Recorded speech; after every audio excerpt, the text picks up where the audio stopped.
Time is 7:13. The appointed hour having arrived, a quorum being present. Our quorum is 25, and we're pushing 400. I will now call the special town meeting to order. I'll ask the town clerk to come forward to read the warning and the return. To either of the constables of the town of Freetown, greeting. In the name of the Commonwealth, you are hereby required to notify and warn the inhabitants of the town of Freetown who are qualified to vote in the election and town affairs to meet at Apponequet Regional High School, Robert C. Falcon Auditorium, 100 Howland Road, Lakeville, Massachusetts, on Monday, the 3rd day of June, 2024, at 7 p.m., then and there to act on the following articles, viz. Warrant for the special town meeting, Town of Freetown, Commonwealth of Massachusetts, Monday, June 3rd, 2024, 7 p.m.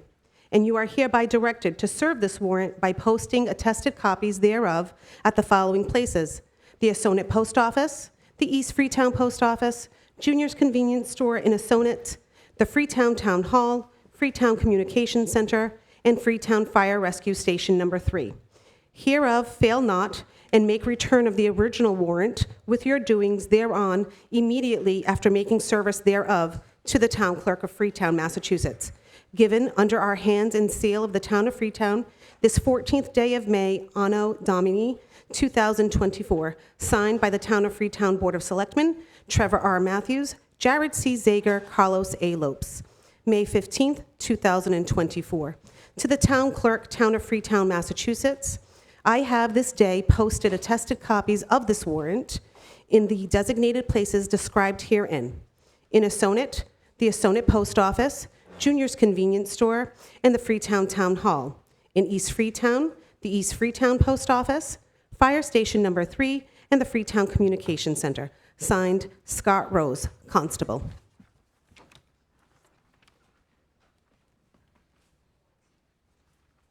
And we'll just wait for Mike to arrive.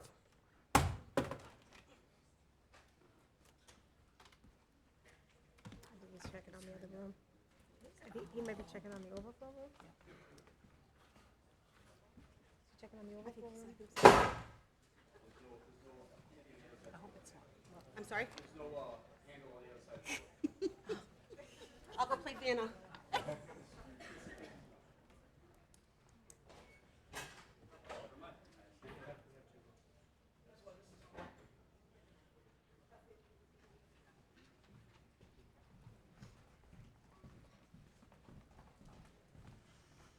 Okay, so something that's actually only happened once before, we've had enough people show up that we have voters that are also in the cafeteria now. That's a good thing. Somebody's clapping, so yes. That means we have an unusually high turnout.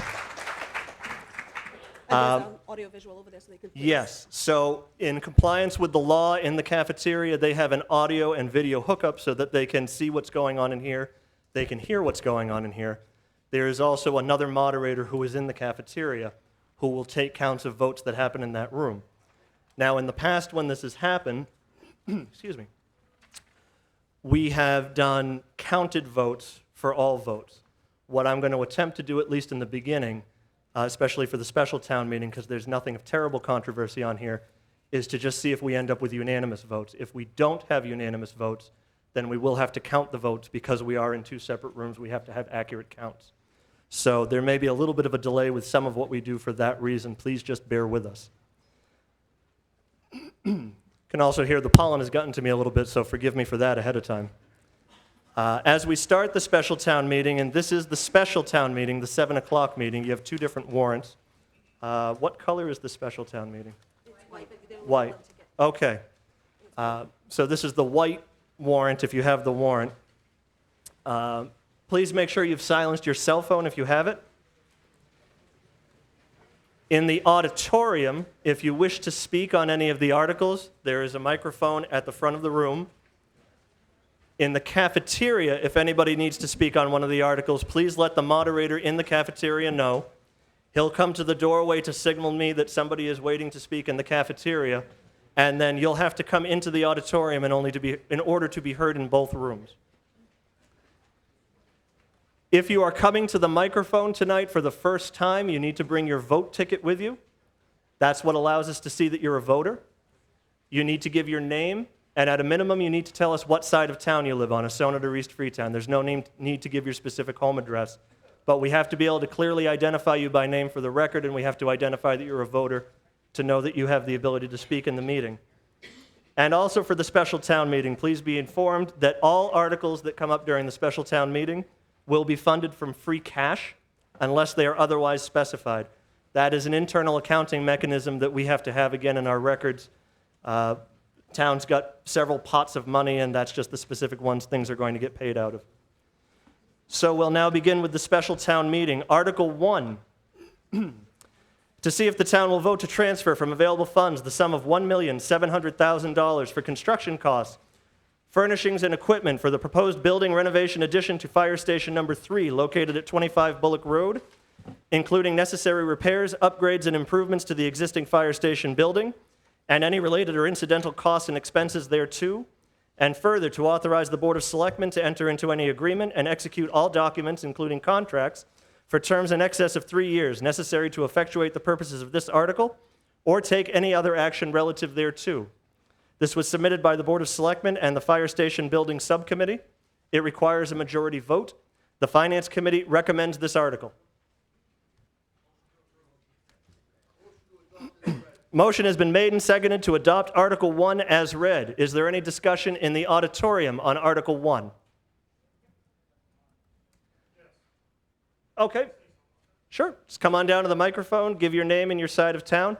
If there is anybody in the cafeteria who would like to speak on Article 1, you're free to come into the auditorium and get in line for the microphone.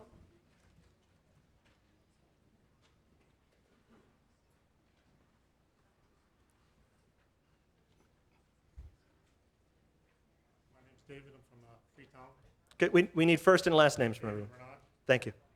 On this Article 1 there, saying we approved money last year, so basically what's the grand total is going to be for this fire station? Okay. What is the grand total going to be for this fire station, the addition? You approved money last year, now you're asking $1.7 million now. Okay. Deborah, you? So we approved almost 3 million last year, so with this 1.7, it'll be $4.7 million for the addition. 4.7. You need to put all this information on here, this way we have all the knowledge and information on hand. We need to have that information on the article, this way it's more transparent. Yet we have 3 fire stations and Lakeville has 1. It seems like it's an overkill on the fire station. We have 3 in Freetown, so is it really necessary? That's my opinion. But. Is there anybody, is the fire chief or anybody from the fire department want to speak to Harry? Thank you. Just what is involved in the addition and why it's been proposed and where we are with that?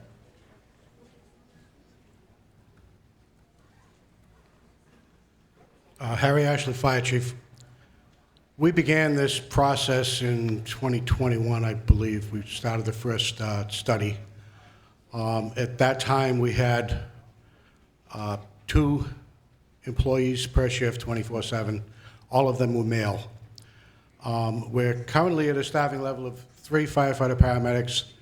We do have a female now, and they're all sleeping in the same bunk room. That is an issue. We knew it was going to be an issue back in 2021 when we started this process, but this has been drawn out much longer than any of us have anticipated. When we first did the staffing the building study in 2021, the cost estimate then for to meet our basic needs was $3 million. That was 2021. We're in 2024 now. As this project has progressed, the cost estimates obviously have been coming in at higher and higher amounts. At one point, there was even mention of a $6 million total price tag. The committee has cut and cut and cut, and we finally got to the point that, okay, well, this has to be the number to meet our needs. This is where we are. I mean, we're 3 years into this project, and the costs keep rising, and if we wait 2 more years, the costs will keep going up again. So this is where we are. Is to speak to the Lakeville having 1 station, us having 3. We have 1 station that's staffed. Geographically, the way we're laid out, we have the 2 satellite stations that just the call personnel and off-duty people respond to. That's just how our system works. We're not laid out the same as Lakeville. Ask the question into the microphone so the rest of the folks He can. asked if Fire Station 2 is staffed. There is no staffing in Station 2 or Station 1 currently. Everything is, all the staffing is out of Station 3. The long-term plan, when this is completed, is the second ambulance will be moved to Station 3 as well, so we'll have both ambulances in the center of town. Just logistically, it's much easier for us to get that deployed to second medical calls from the center of town and have someone meet the second ambulance in the event of a second call. So right now, the second ambulance right now is on County Road? Right. It's, it's good to have all the information on hand, especially with this, saying, if you had had this, put this in, I probably wouldn't have asked all these questions, but in general, you need to be more transparent on what's going on. Sure. Price tag wise, you could have put all the information in here, because end result, the taxpayers got to pay for all this stuff, so. Right. Well, I see the selectmen are nodding in the front row a little bit. They're the ones who put the warrant together, so they've heard that comment, and I'm sure next time we'll add the additional information in. Is there any additional discussion from the auditorium on Article 1? I'm looking in the doorway just to see if there's any discussion on Article 1 from the cafeteria.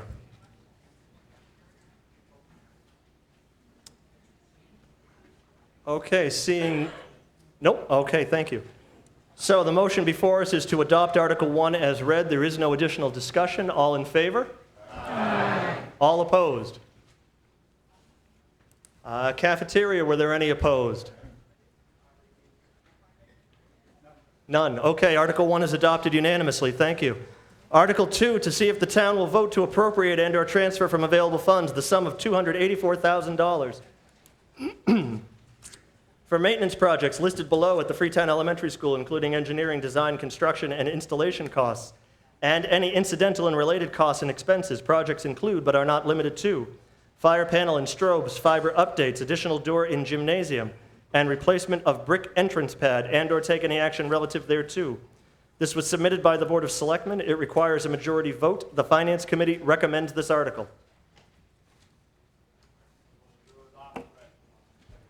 Motion is made and seconded to adopt Article 2 as read. In the auditorium, is there any discussion on Article 2? In the cafeteria, is there any discussion on Article 2? That's okay. No, thank you. All right, hearing none, all in favor? Aye. All opposed? Cafeteria, any opposed? Thank you. Article 2 is adopted unanimously. Article 3, to see if the town will vote to appropriate and/or transfer from available funds the sum of $75,000 for the maintenance of the water and sewer infrastructure, hydrants, valves, and piping that serve the community, including any incidental and related costs and/or take any action relative thereto. This was submitted by the Water and Sewer Commission. It requires a majority vote. The Finance Committee recommends this article. Motion is made and seconded to adopt Article 3 as read. Is there any discussion in the auditorium on Article 3? Is there any discussion in the cafeteria on Article 3? Thank you. Hearing none, all in favor? Aye. All opposed? Cafeteria, any opposed?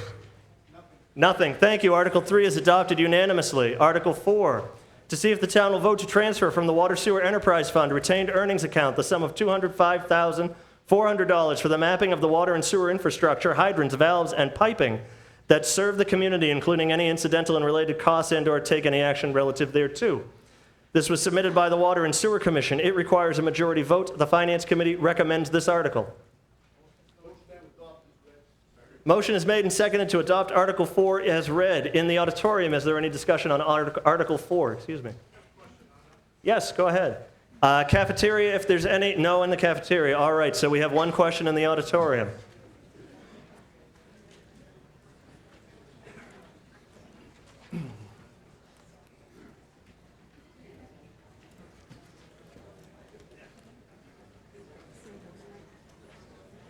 On this mapping and sewer information, my name's David from Freetown. I'm David from Freetown. I'm saying that as a taxpayer, where I live, I have artesian well in a sewer system.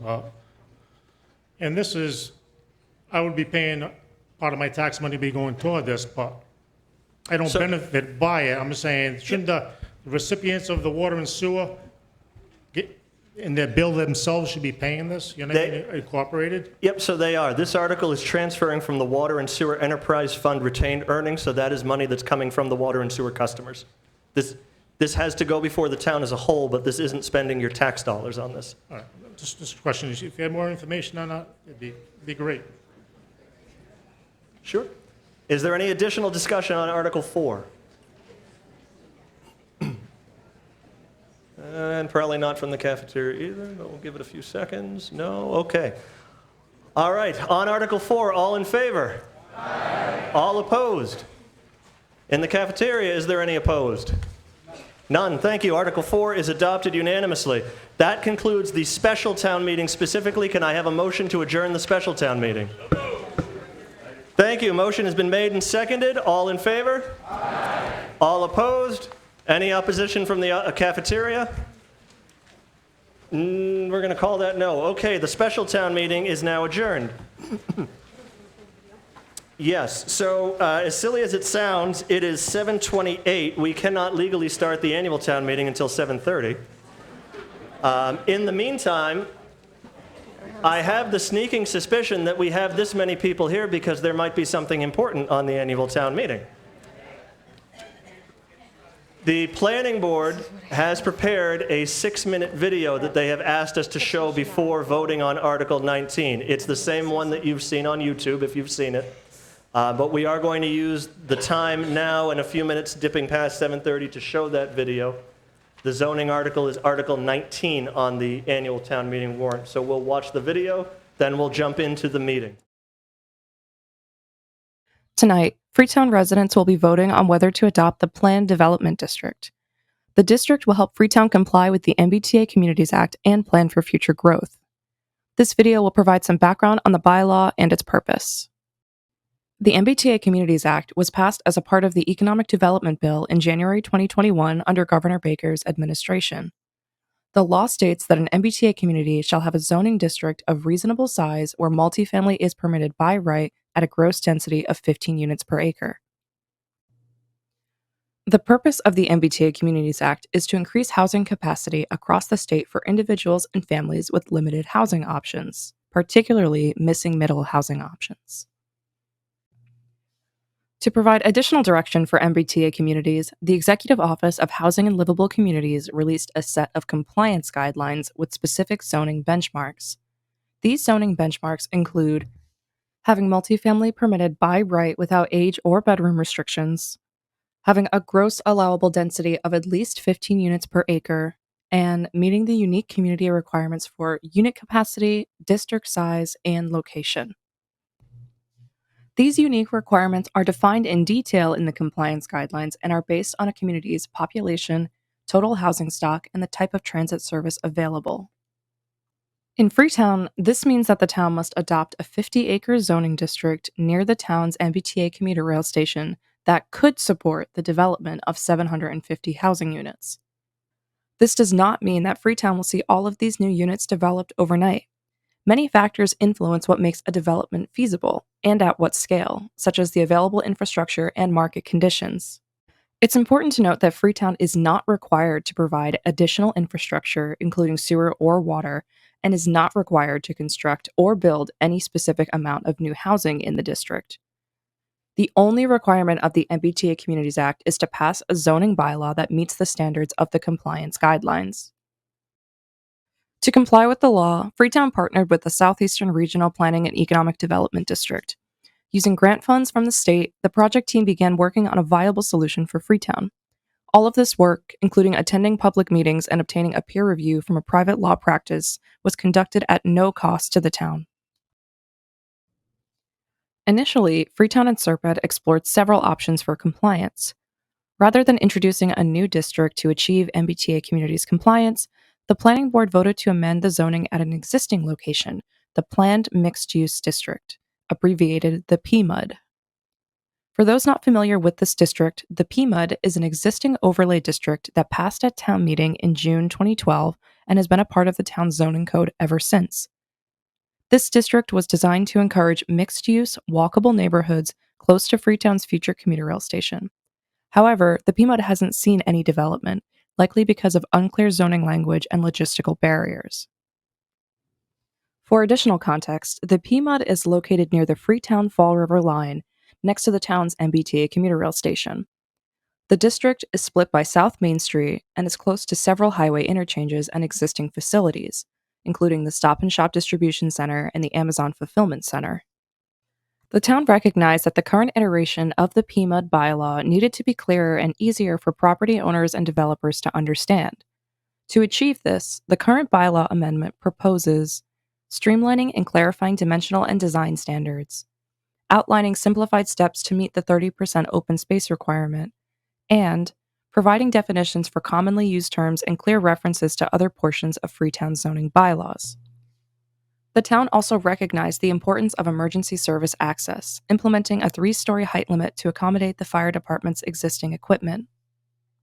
To comply with the MBTA Communities Act, the proposed bylaw also includes the following changes: allowing multifamily by right with site plan review, and increasing the allowable residential density from a maximum of 7 units per acre to 16 units per acre. Something that did not change is the location of the proposed planned development district, which follows the exact boundary of the existing PMUD. In summary, the project team worked to create an amended district that honors the spirit of the town's existing PMUD while improving the language and including changes to comply with the MBTA Communities Act. So, what would passing this bylaw mean for Freetown? It will allow for the creation of a complete neighborhood with access to diverse housing options. It will increase access to job opportunities in the Metro Boston area, and it will provide new open spaces, places to eat, and places to shop.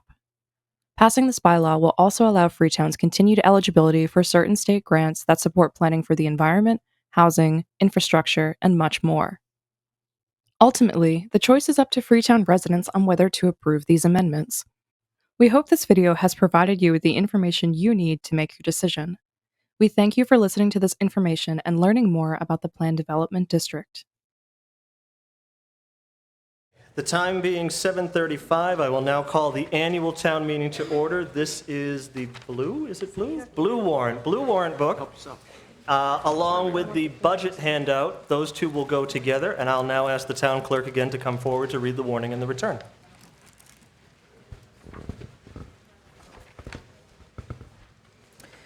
To either of the constables of the town of Freetown, greeting.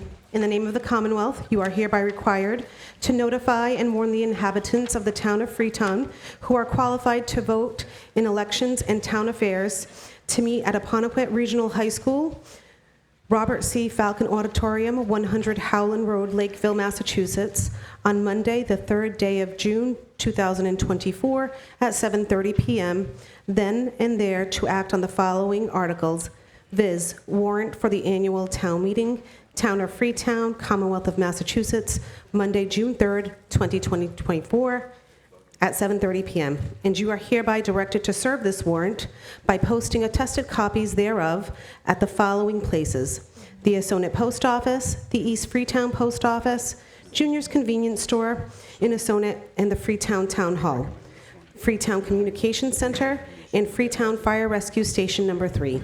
Hereof, fail not, and make return of the original warrant with your doings thereon immediately after making service thereof to the town clerk of the town of Freetown, Massachusetts, given under our hands and seal of the town of Freetown this 14th day of May, Anno Domini 2024. Signed, the Town of Freetown Board of Selectmen, Trevor R. Matthews, Jared C. Zager, Carlos A. Lopes. May 15th, 2024, to the town clerk, Town of Freetown, Massachusetts. I have this day posted attested copies of this warrant in the designated places described herein. In Apponequet, the Apponequet Post Office, Junior's Convenience Store, and the Freetown Town Hall. In East Freetown, the East Freetown Post Office, Fire Station Number 3, and the Freetown Communication Center. Signed, Scott Rose, Constable.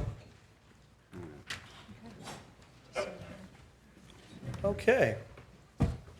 Just a couple of introductory things once again. If you haven't already, or if you've come in since we started before, please silence your cell phone. Again, the microphone for anyone that may have questions or comments is up here in the front. And folks from the cafeteria can also come in here to use the microphone. If it is your first time coming to the microphone, again, give us your first and last name and which side of town you live on. Bring your vote ticket so that we know you're a voter. And for the annual meeting, all of the articles will be funded from taxation unless otherwise specified. So that, again, is just which pot of money we're going to look to pay for things out of. Before I get into Article 1, I would like to say I realized earlier tonight is my 10th annual meeting as the moderator.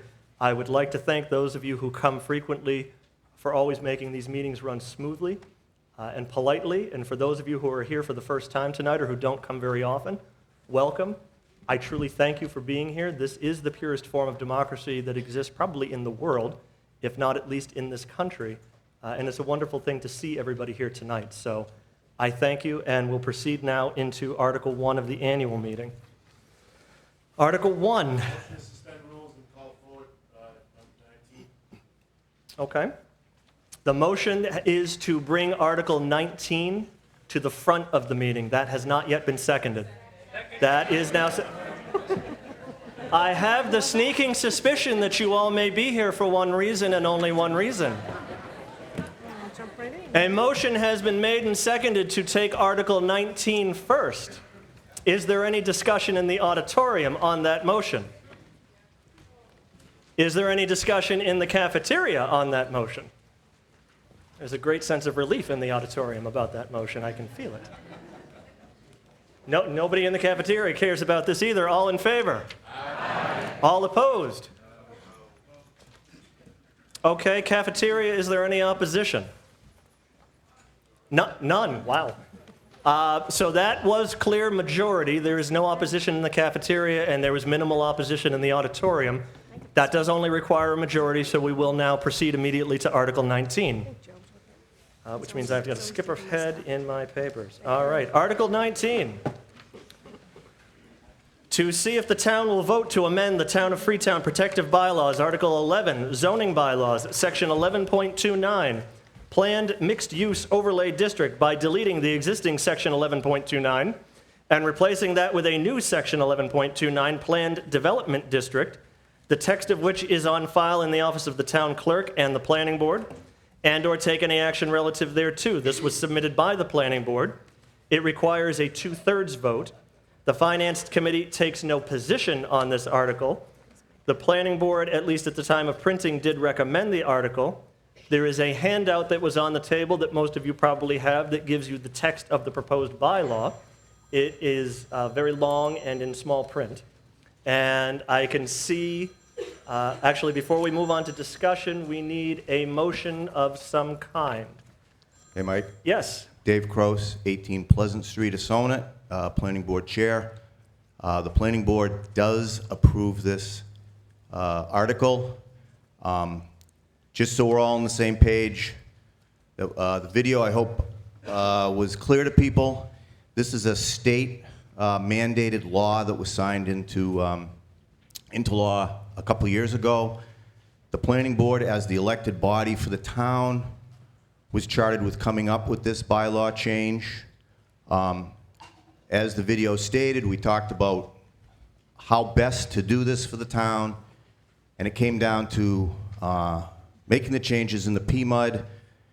We felt that it was the least intrusive for the town, and by trying to keep the flavor of the PMUD with, we're requiring like 30% open space, we thought this was the best approach we could take. Again, we have people here that can answer any questions. Victoria is our land use administrator. The board is all here. And there's members of other parties that could answer any questions, school committee, the selectmen. So if anybody has any questions, they can certainly start asking them. Just before we move on, we need a motion of some kind to open up for discussion. So, well, no, it's got to be either a motion to... I make a motion that we accept Article 19 as read. Okay, hold on. It's okay because it at least opens the door for discussion, then we can go down the other road. So we have the motion and the second, at least so that we can, now we are free to discuss this openly because we had to go through that step first. Hi, Abby Michaels, Freetown. I'm just wondering what the requirements are. I know that there's a percentage of these units will have to be Section 8, but it's my understanding that 10% is Section 8, so that would be 1.5 units per acre, is that correct? Dave looks like he's queued up to Okay. answer. There is no requirement for Section 8 housing in this. Absolutely none. That's a different Chapter 40R, like they have over in Lakeville. That is not part of this. There is no requirement for low-income housing on this zoning bylaw. Freely, please, if anybody has questions or comments or concerns, you can start forming a line, it's fine. So there's no in. Oh, Brian? Brian, East Freetown. Brian Miller, East Freetown. So there's no way that this could eventually become Section 8 housing, is what you're saying?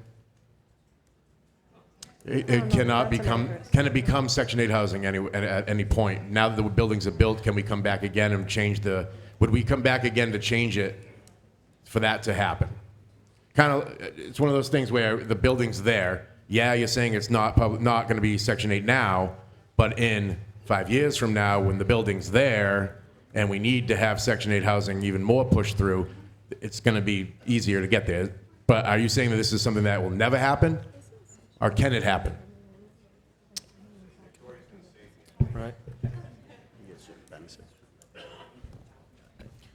Hi, Victoria Alfaro, Planning and Land Use Administrator.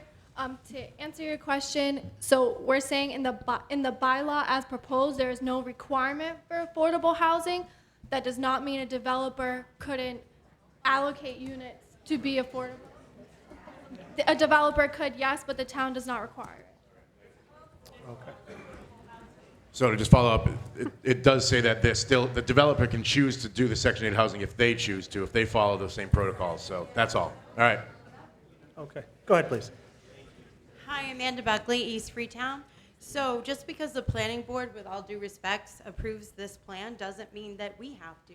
We can still say no. Okay, so just because this was put into state law doesn't mean our town has to move forward with it, okay?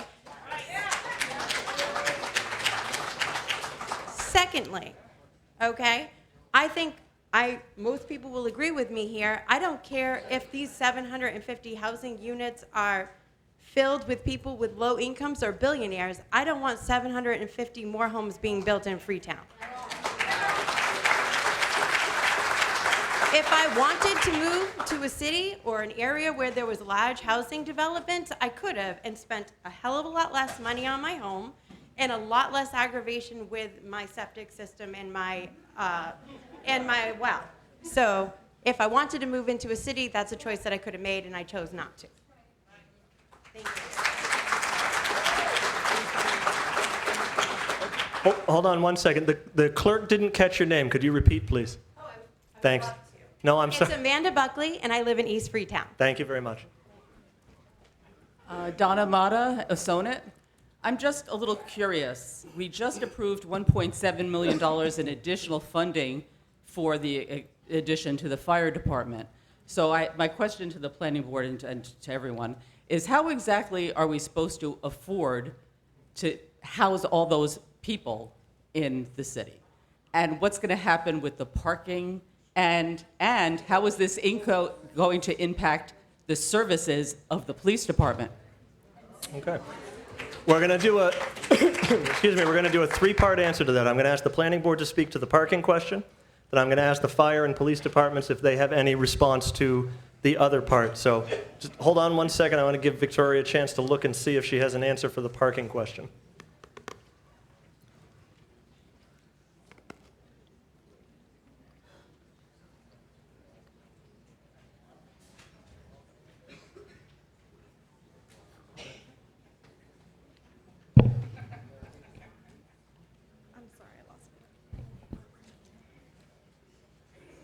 That folder is not being kind to you right now. Oh, no.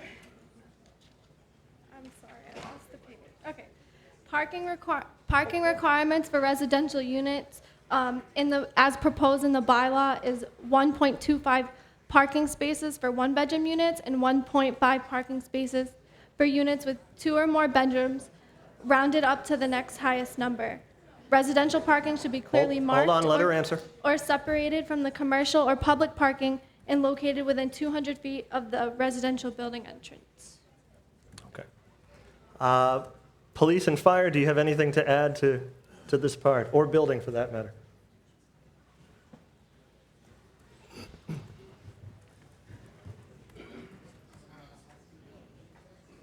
Good evening, everyone. Scott Rose, Chief of Police. The honest answer to this is, whenever there's change, there's going to be some type of impact.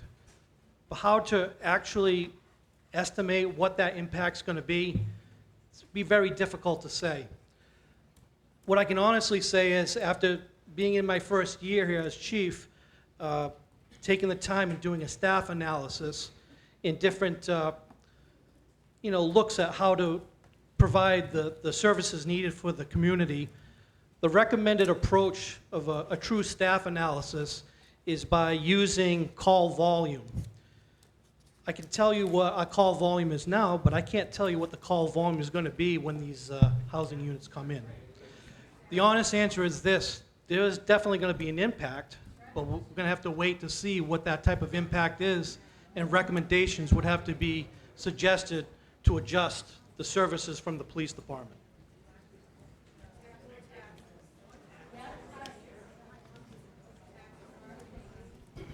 Harry Ashley, Fire Chief. I actually, when the South Coast Rail project really started kicking up, I did a lot of homework looking at staffing and railroad impact, not necessarily housing, but railroad impact, railroad crossings, train stations, et cetera, on a community and what it meant for the fire department there. So for me to say what 750 housing units is going to do to my department, as Chief Rose said, it's speculation, but I can speculate with a little bit of research. For years and years, Freetown and Lakeville were very similar communities. Our staffing levels are similar, our run volume is similar. Lakeville got a train station and a bunch of housing that went along with it. Lakeville's demand on emergency services exploded, the population increased to somewhere around another 11,000 to 12,000 people now. Okay, so I have been incrementally trying to increase my staffing at the fire department, my career staffing in the fire department. We've, over the last several years, we've looked at it with the FinCom, with the Board of Selectmen, with the Town Administrator's Office, and we realized that currently today, we're understaffed. We're doing more with less. It's what we've done for the 40 years that I've been here. We'll continue to do that.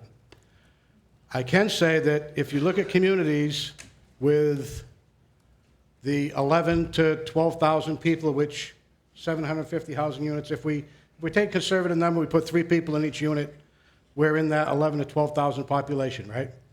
I can tell you that communities with that population, with combination fire departments such as ours, the average staffing level is between 7 and 10 career people per shift. We have 3. So, and I'm also going to tell you that if you put 700, you increase that population in the zone by 2,500 people, I'm going to be retired and gone, but somebody, my predecessor, somebody's going to be up here telling you we need to build a fire station and staff it and put an ambulance in it and probably a ladder truck in the village to accommodate this. I'm not going to sugarcoat anything. It is what it is. It's progress. We're a growing community. We have been, but that's the best I can speculate. Is it's going to put a demand on our services, and we'll have to figure it out. But that's the best I can give you. Okay. Go ahead, please. Okay. My name is Lex Johansson, and I'm from Apponequet. I'm most likely the only 18-year-old in this room today, and yet I am aware on how this will affect my living and financial future. Honestly. in about 5 or 10 years, I'm going to purchase my house from my parents and live there till the rest of my life. And honestly, I am aware on how detrimentally this will affect my future. Requesting to change the zoning area simply in addition to the MBTA would disproportionately alter the village and displace economic flow and capacity of all sorts and sizes. Assonet, Massachusetts was established in 1659, which was approximately 364 years ago. Gentrification of historical towns and disproportional economic growth has been a problem all throughout Massachusetts as it spreads slowly down throughout the map. Assonet, Massachusetts has a total of 0 grocery stores, 0 medical facilities, and less than 25 businesses in whole. My school, Apponequet Regional High School, can support around 800 students at max. Article 19 proposes 50 acres with 15 units on each one, 750 units. Without all of these other growing services, leading into around 750 families in the village, realistically, we don't have the resources for that. As stated in the article, it does not restrict the amount of rooms in one of these units. How many people does that add into our town? How much more stress will it add onto the resources that we already have, and how much more effort will we have to get into growing more? On top of all of these other additions, at the end of the day, how many more taxes do you think all of these people will have to pay? How many more people in this town do we have to support? I'd like you all to think about the overpopulation that will become of Assonet after all is said and done. Thank you.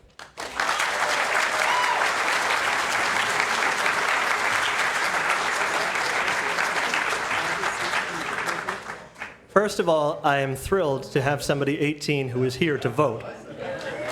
Yes.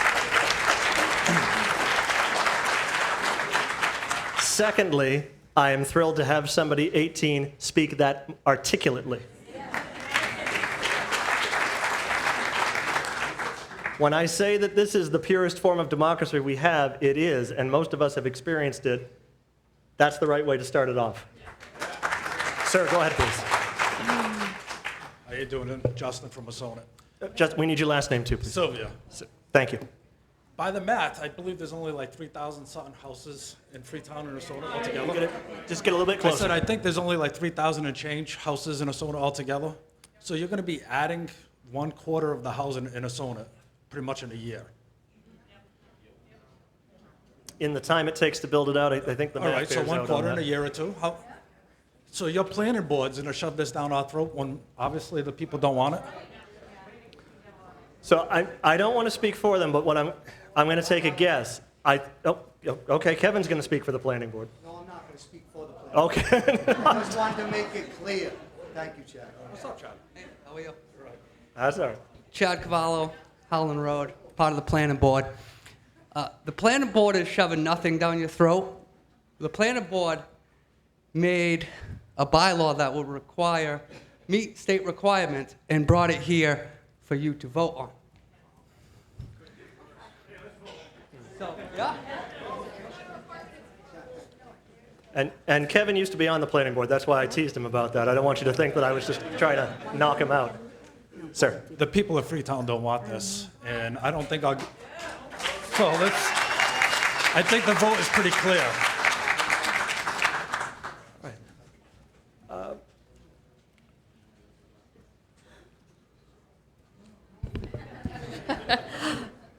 Krista Robinson, Assonet. I can feel the vibe of definitely anti-train and whatnot. But... Well, hold on. Let her finish. But I have a home with a garden and whatnot. But there are moments that I can't walk due to a condition that I have that I collect disability for that leaves me like having a stroke. So having apartment, 3-level, whatever, with an elevator, if I need it. Yes, I live with my daughter and my son-in-law, and they make my life a lot easier. But with the train, I can get to doctors in Boston. I can go to New Haven, Connecticut to visit my other daughters. So think about these things, because just because I am disabled doesn't mean I should not have a home with a garden and a clothesline, with access to everything else. Thank you. Kevin? Kevin Damaris, 18 East Public Street. And I appreciate what that woman just said. And I forget your name, so I apologize for calling you that woman. What I will say is this. Credit to the planning board, okay? They're not bringing this for you to approve. They're bringing this to you out of obligation, okay? I'm going to speak of a greater issue. And I gave a little bit of a soliloquy today in a meeting. I'm going to do it again tonight. I feel very passionate about this. To Mike's point, this is the purest form of democracy we can find.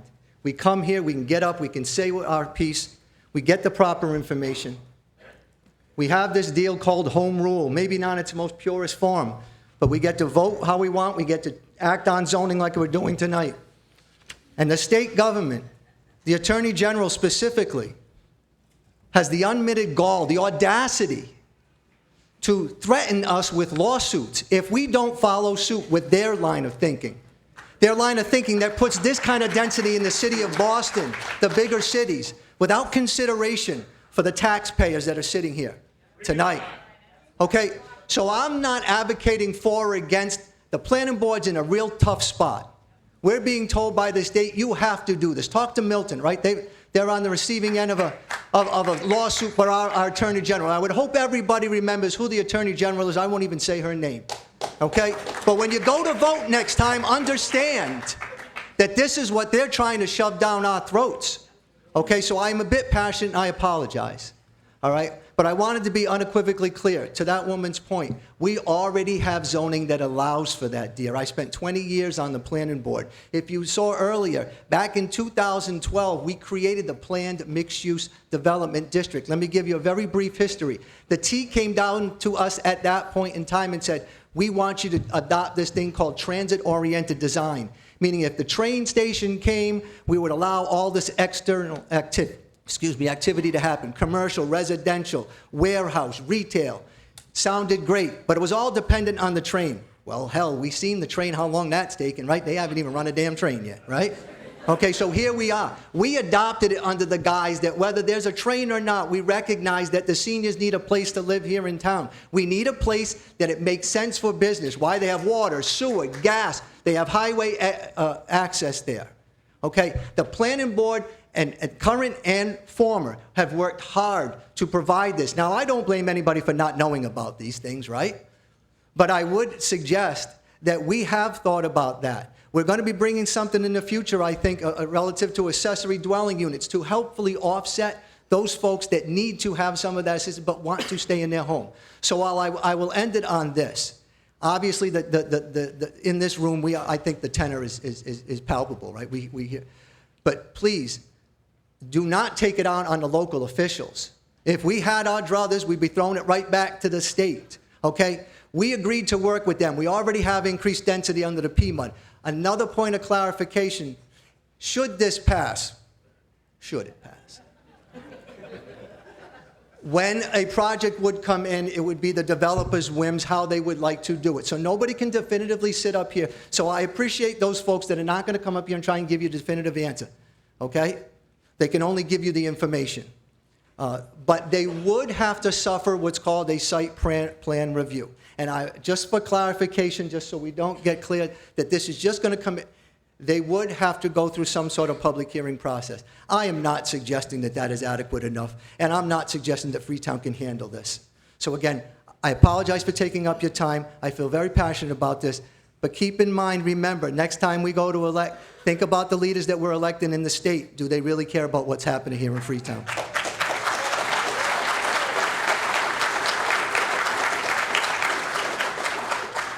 Hold on one second. Kayla, you've been in line for a while. Are people cutting in front of you? You can go first. You're going to be fast. Anybody, someone. Somebody, rock, paper, scissors. Somebody take the microphone. They are doing rock, paper, scissors. I did it right. All right. You go ahead. Scissors beat paper. Come on. Just knock it down because it's hard if you're away. I'm There so you go. short, yeah.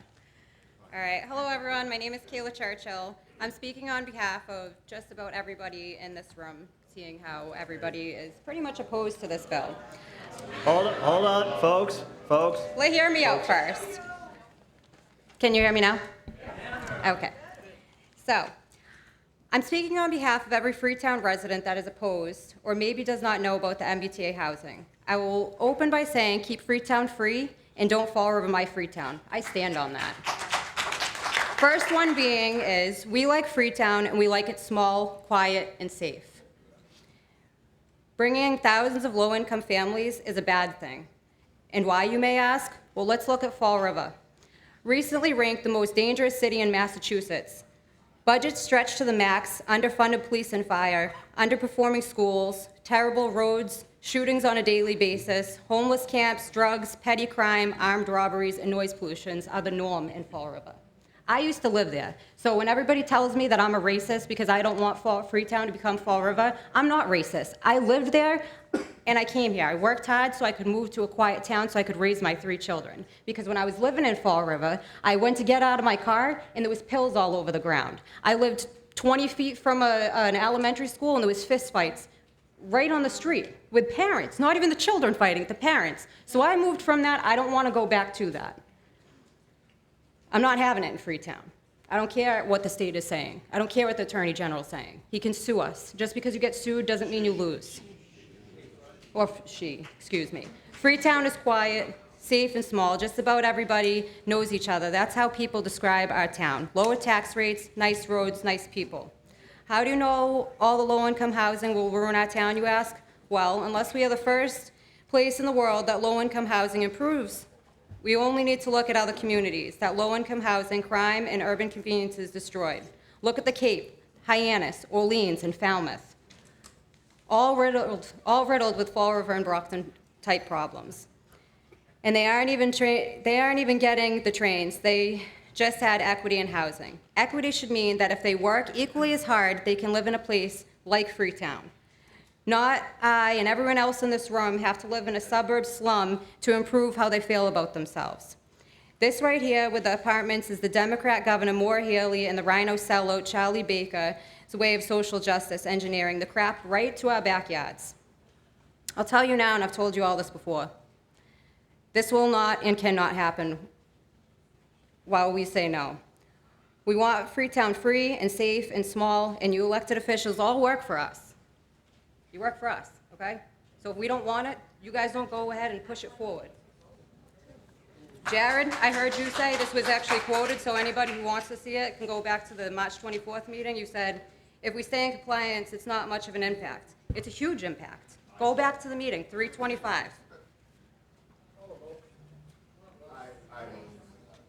Well, we'll let the video show. Speak to the moderator.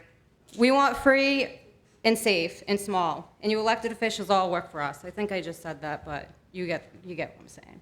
We say no, you don't come back and try again. When we the people say no, it's no. That's it. I don't know why everybody says that if we say no, we go back in October and try to see what the town says again. If it's no once, it's no, it's no.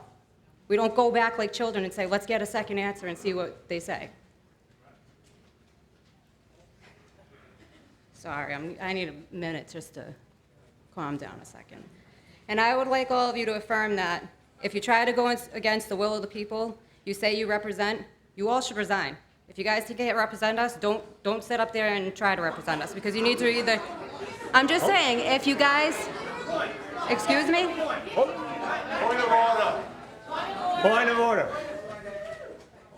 If you try to go against the will of the people you say you represent, you should resign from office. My town, it's you all's town, not Maura Healey's town.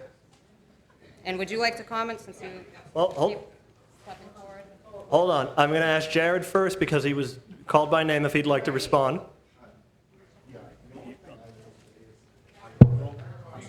I don't. You probably have to pull the mic up a little bit. Sorry. I don't know what was said in this meeting that she's talking to, and could be completely out of context as to how she's pulling it, so I truly can't comment on what was said. I have my feelings on this stuff, but, you know, I just can't comment to what she said, one little blurb. Anything can be misconstrued, so I apologize if anyone takes that out of turn, but it is what it is. So at this point, because I did start to hear people ask for calling the question, what I'm going to do is limit, if there's anybody in the cafeteria that hasn't come up yet that would like to speak on this, please make yourself known in the next few seconds. I'm going to allow Chad and the other folks who are standing in line to speak. Then we're going to move on to the vote, because we are starting to repeat the same sentiment, which is, well, you all know what it is, so I don't have to say it. But we're starting to get, nobody in the cafeteria wants to add to this, so I'm going to leave it just to Chad and the other folks who are in line. And then we'll vote. Chad Cavallo, Howland Road, Planning Board. I just want to respond. She was actually on to something until the last part. I just want to respond that I just literally got up here right before her and said we had to take the regulations, make it into a bylaw that we could best look out for the town. And we're bringing it here to vote on you. And I don't know what this resign stuff's about, but if you guys vote no, that's what I plan on going with. Okay.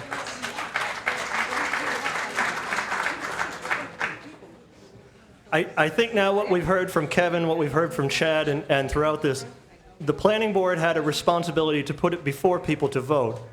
I think if you took them individually in the parking lot and asked them how they felt about this, their answers may not all be the same as what they're professionally required to put before you. But again, we'll go with the three people who are still in line. Yep, nope, come on. Okay. And then we'll go to a vote. So I'm Antonio Costa, East Freetown. So I'm going to keep it simple because we're all on the same page. But the great Thomas Sowell said, there are no solutions. There are only trade-offs. So what do I mean by that, and why do I bring it up today? It doesn't end today. My neighbors, when we vote the way we're going to vote, you better be ready to go to war, because the state's coming. And I'm going to stand with you. Yep, it's going to cost, it's easier said than done. So what am I saying? That they're going to hold grant money over our heads. And you got to tell them, keep it. So when we tell them keep it, what does that mean? We're going to have to pay. So when we do this, again, I'm with you, but it isn't free. We're going to have to fight for it with our money, with our time. You just can't say, oh yeah, it's no, and I'm just going to keep doing what I want. They're going to play hardball. We got to say, you know what? The air will never breathe better than when we don't need state money. Then nothing will ever look cleaner than when we don't need state money. And then we truly do whatever we want. And we'll take care of our schools, we'll take care of our kids, take care of our communities. So I just want to make sure there are no solutions, there are only trade-offs. So yes, I say we're going to pay more in taxes because the cost of taxes and keeping this thing out is going to be less than the cost of bringing in 750 units.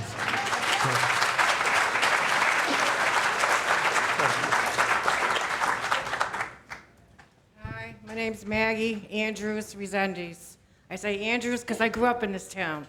And I don't think any of you remember what happened in the 60s with us with the MBTA, the constant not taking care of the tracks, the constant derailments, crashes.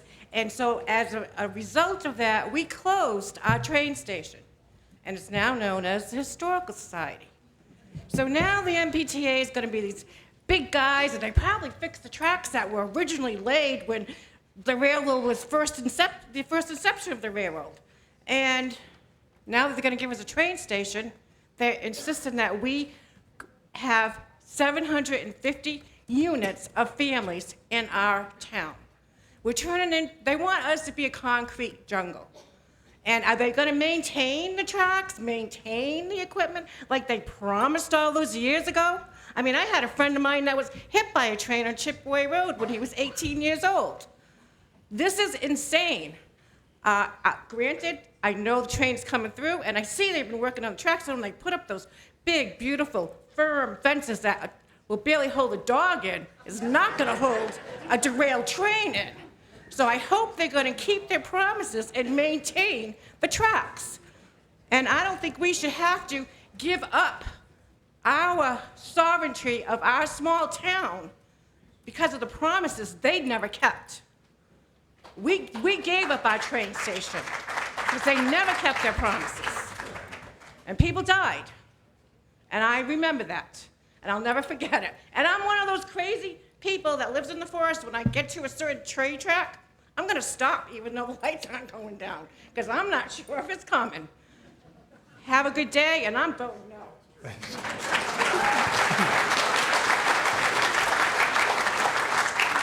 Sir, you'll be the last word that we have on this. Kristen Alt, East Freetown. So one of my biggest questions I've had on this is we have the PMUD now, and so we're looking to do the PPD. So the PMUD already allows for a certain amount of housing in the mixed-use area. Do we have a figure on how much housing that actually is allowed to be? Victoria, do you?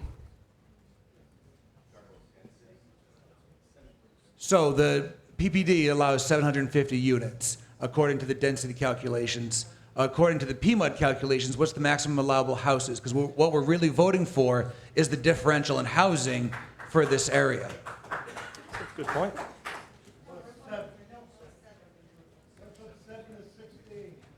That sounds familiar from the presentations. It's 7 now and it's 16 in the future, is that? Yes. Yeah, but I'm asking for what's the actual number of units total, not just the ratio. Yep, go ahead. Excuse me. It's almost double. So approximately 630 units. Oh, the difference? What's the difference? In the number of units? In the number of units? Yes. Yeah, I'm asking for the difference between the PMUD and the PPD on the increase in units for the mixed overlay district.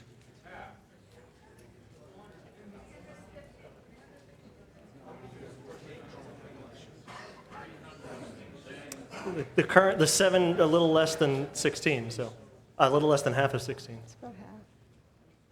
375 to 750. All right, we're not supposed to have this kind of number problem until we get to the budget, so this is.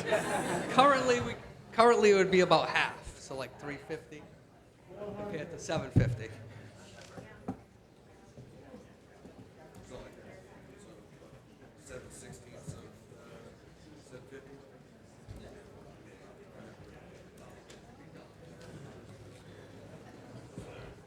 Okay, so 7/16 of 750 units would be 328 units, so we're voting for an additional 422 units. So as the district is now, it's at, from 2012, we can already have 322 units in there already.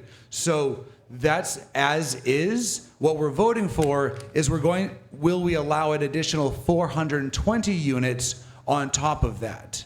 Now, that's just the math of it.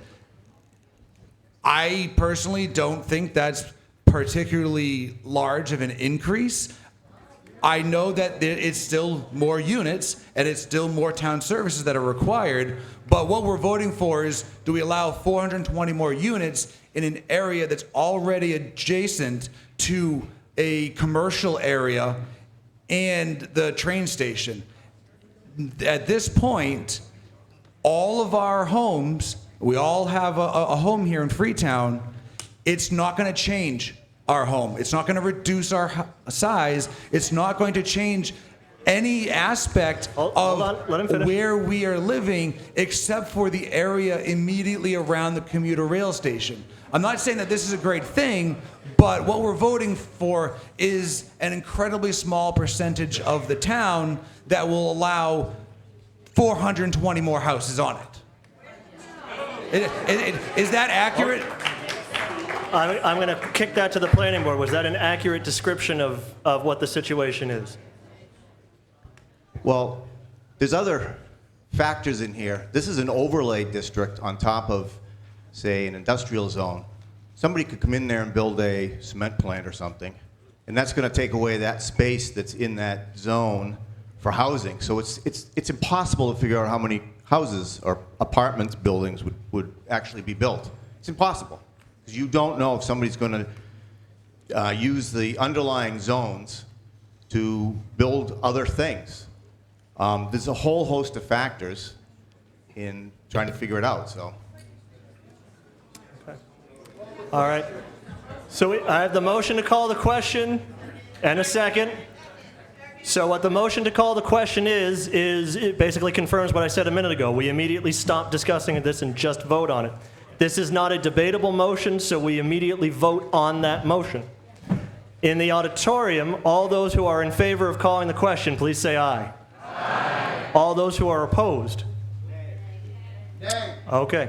In the cafeteria, is there any opposition to calling the question?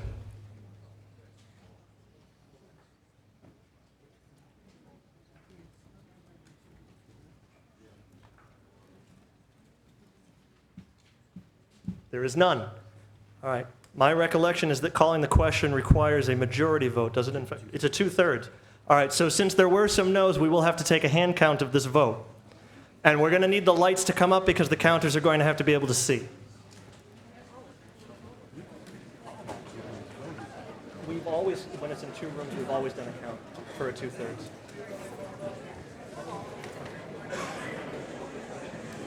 So what we're going to do, this is something we experimented with a couple of years ago and it seemed to work out well. Folks, we are voting on the motion to call the question. We're going to do this backwards from how we normally do it. What I'm going to ask is that you raise your ticket if you are opposed to calling the question, if you want debate to continue. So if you voted no a second ago, please raise your ticket now.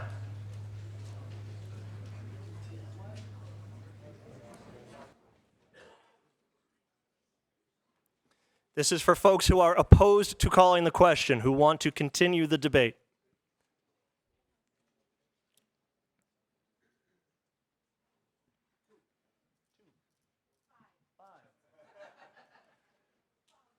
Two and 5 is 7. That's easy math.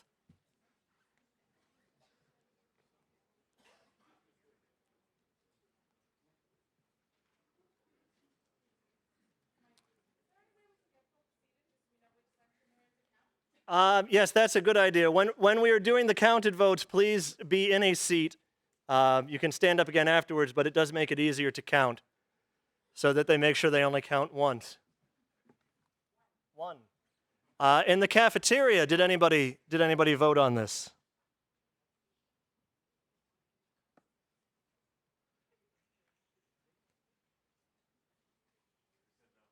Said no, okay. No opposition in the cafeteria. All right. Tim, are you back there somewhere? Or are you in the hallway? He's coming. Tim, how many people checked in? All right. We're at 4:35 before. This makes this go just a little bit easier.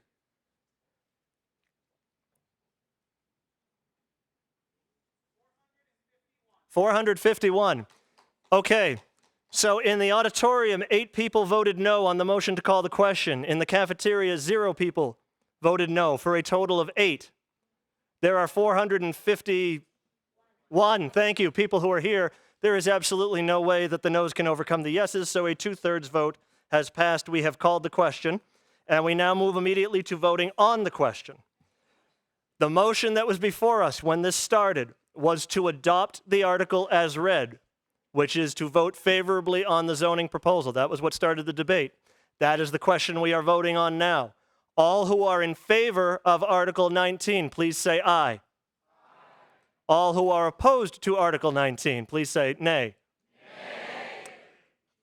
I don't have to ask the cafeteria. We're going to count that because that was a substantial number. So again, if you were that was a big enough number that we're just going to do the yeses and the no's straight. So if you are in favor of Article 19, please raise your ticket at this time. If you are in favor of Article 19. Yes.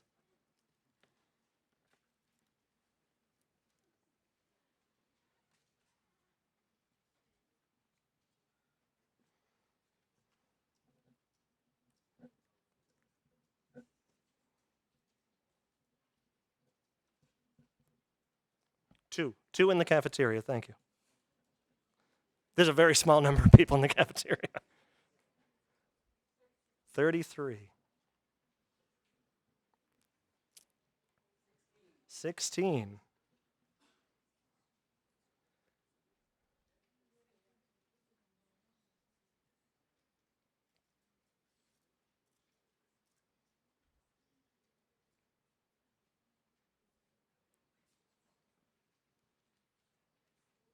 11.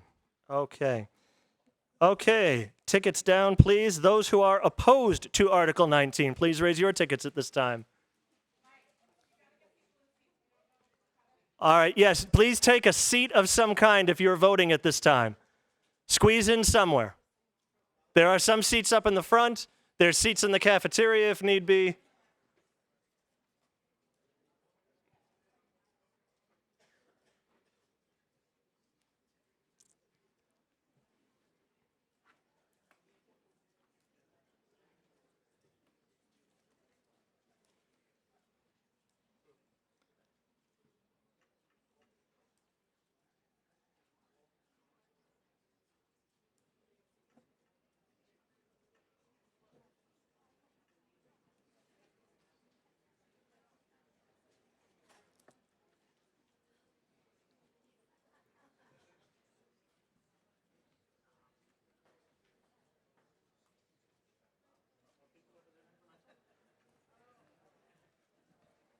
I was wrong before. There are a lot of people in the cafeteria.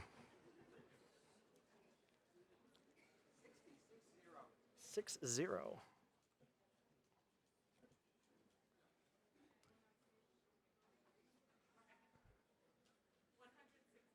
$100.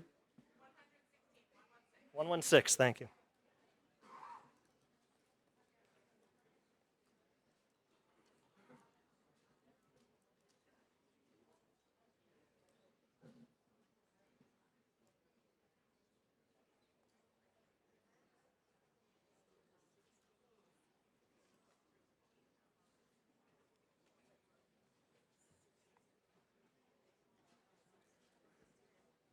Cafeteria was 62. 95, okay.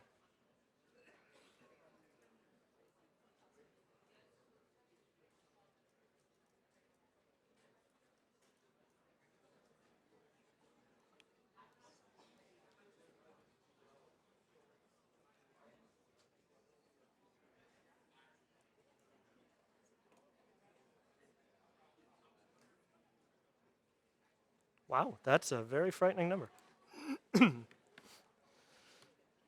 Yes. Okay, good. All right, folks. In the cafeteria, the yeses were 2. In the auditorium, the yeses were 60, for a total yes vote of 62. In the cafeteria, the no vote was 62. In the auditorium, the no vote was 271, for a total of 333. The article is defeated 333 to 62.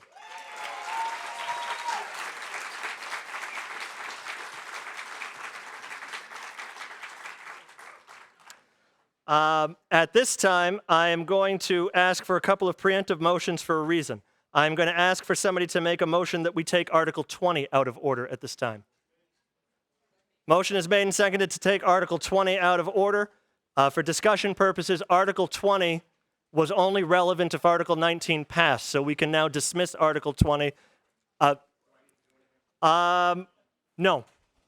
But saved you a little bit of time, but you still get your steps in. Is there any other discussion on Article 20, on moving Article 20 forward? Hearing none, all in favor? All opposed? In the cafeteria, are there any opposed to moving Article 20 forward?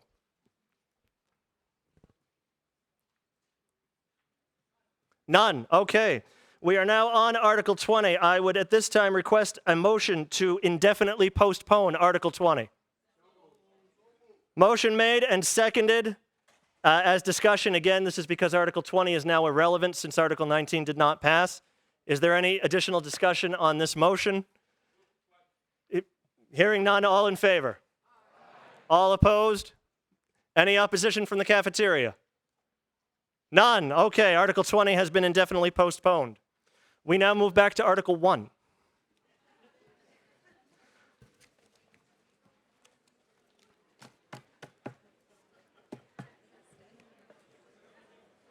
All right, since folks are leaving, this is what I'm going to do. I am going to do a 5-minute recess.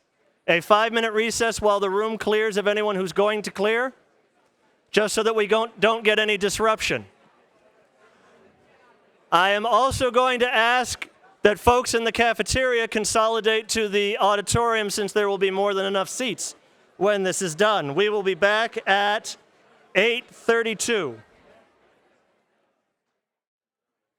To quote Emerson, Lake, and Palmer, welcome back, my friends, to the show that never ends. We are now on Article 1. Don't let that scare you because we took a lot of time on Article 19. Article 1, just as a refresher for everybody, please silence your cell phones if you happen to turn them on during the break. If you would like to speak, the microphone has not moved. Again, all articles at the annual town meeting will be funded through taxation unless specified otherwise.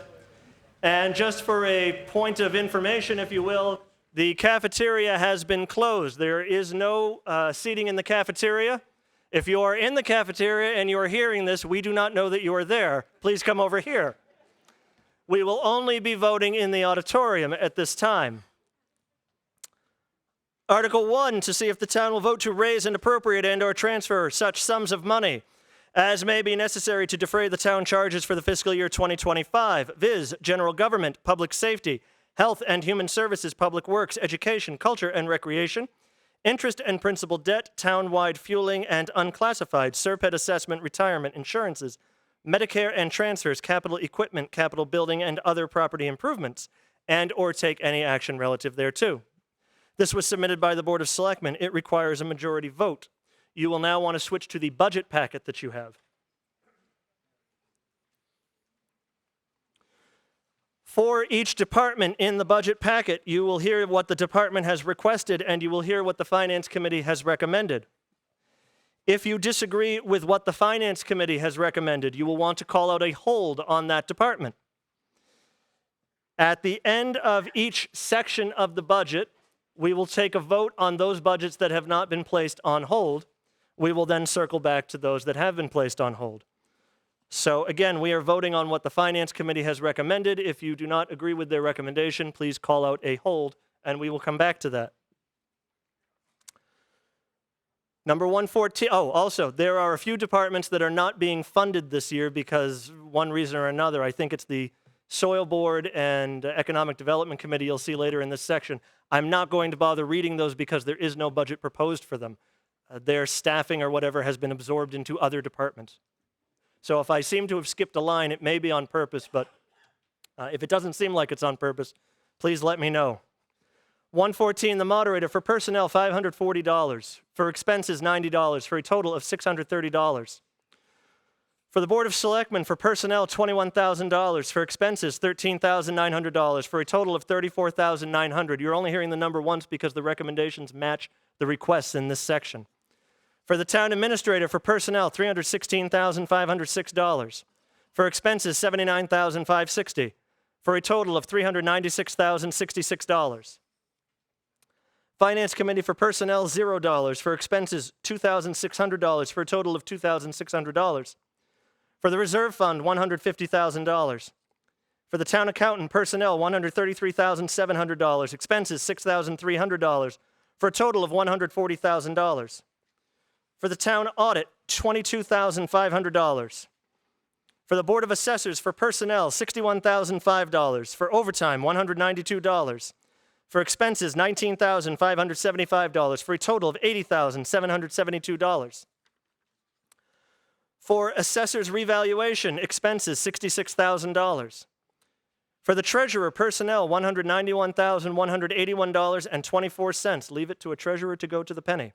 For expenses, $45,919.12, for a total of $237,100.36. For legal fees, $125,000. For management information systems, $117,200. For tax title foreclosures, $30,200. For the town clerk, $145,898.08 for personnel. You used to work in the treasurer's office, didn't you? You and your 8 cents. For overtime, $2,000. For expenses, $16,980, for a total of $164,878.08. For primaries and elections, for personnel, $21,950. For expenses, $29,736, for a total of $51,686. For registration, for personnel, $2,129. For expenses, $11,500, for a total of $13,629. For the Conservation Commission, for personnel, $5,557.50.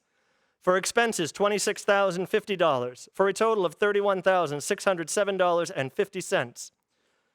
For the Planning Board, for personnel, $104,914.08. For overtime, $3,949. For expenses, $41,400. For a total of $150,263.08. For the Zoning Board of Appeals, for personnel, $0. For expenses, $1,000. For a total of $1,000. Moving ahead to Public Buildings and Property Maintenance, line 192. For personnel, $63,537.68. For overtime, $600.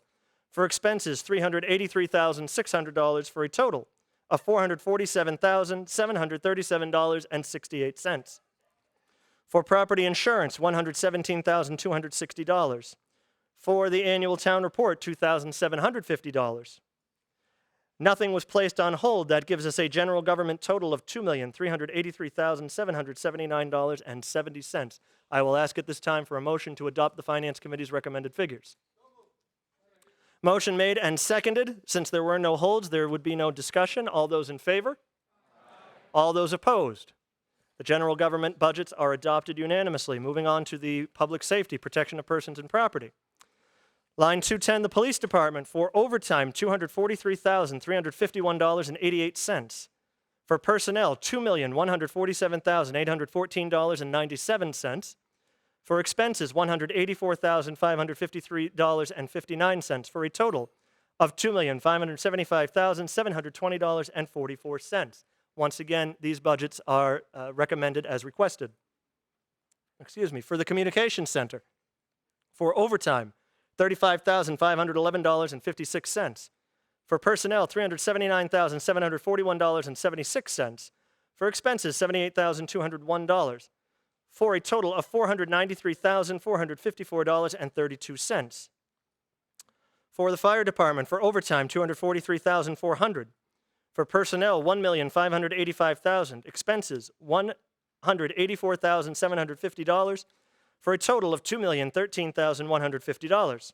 For the Building Department, for personnel, $129,635.76.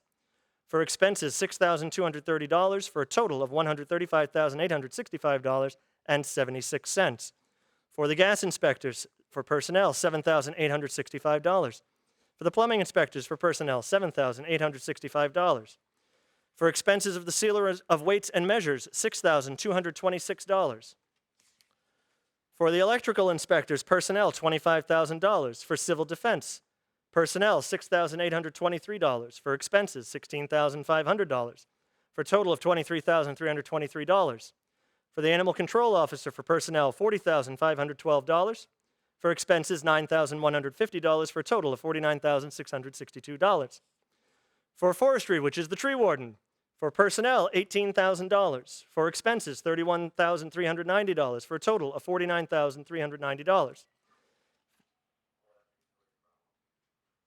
For the harbor master, for expenses, $100. For a total public safety budget of $5,387,621.52.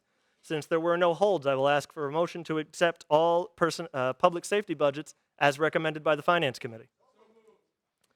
I'll take that. Motion made and seconded. There were no holds, so there'd be no discussion. All in favor? All opposed? Those budgets are adopted unanimously.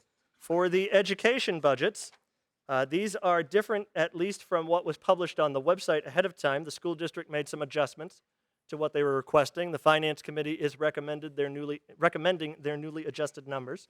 So again, you'll only hear the numbers once, but they may or may not be different from what you have in front of you. For the school committee stipends, for personnel, $4,424.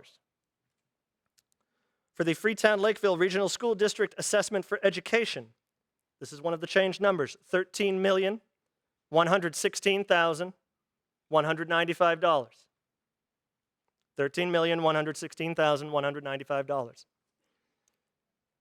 The Freetown Lakeville Regional School District Assessment for Transportation. Again, this number has been updated, $237,197. $237,197. For regional debt for the Austin Intermediate School, the old middle school, that number again has been adjusted. It is $58,232. For a Freetown Lakeville total of $13,411,624. $13,411,624. For the Bristol County Agricultural High School, $219,926. For the Old Colony Vocational School, $20,500. For the Bristol Plymouth Vocational School, $893,091. For an education total of $14,549,565. $14,549,565. There were no holds, so I'll ask for a motion to adopt the Finance Committee's recommended budget. Motion made and seconded. There were no holds, so no discussion. All those in favor? All opposed? The education budgets are adopted unanimously. Moving on to Public Works. There is one difference in the Highway Department between the requested and recommended numbers. In the Highway Department, for overtime, request and recommendation is $2,000. For personnel, the request is $534,647.20. The recommended figure is $532,642.60. For expenses, the recommendation and request match, $222,685. For a total request of $759,332.20 and a total recommendation of $757,327.60. All other budgets in this section, you'll hear the number only once because the requests and recommendations match. For snow and ice removal, for overtime, $20,000. For expenses, $130,000, for a total of $150,000. For street lamps, $5,500. For trash collection and disposal, $834,070.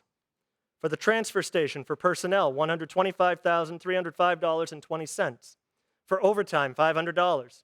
For expenses, $161,850. For a total of $287,655.20. For the Cemetery Commission, $27,160 for expenses. For a total Public Works request of $2,063,717.40 and a total recommendation of $2,061,712.80. Since there were no holds, I'll ask for a motion to adopt the Finance Committee's recommended figures. Motion made and seconded to adopt the Finance Committee's recommendations for the Public Works budgets. Again, there was no hold, so no discussion. All in favor? All opposed? Those budgets are adopted unanimously. Under Health and Human Services, for the Health Inspection Services, which is the Board of Health. For personnel, $164,715. For expenses, $63,585. For a total of $228,300. For the Council on Aging, for personnel, $175,647.80. For expenses, $25,800 for a total of $201,447.80.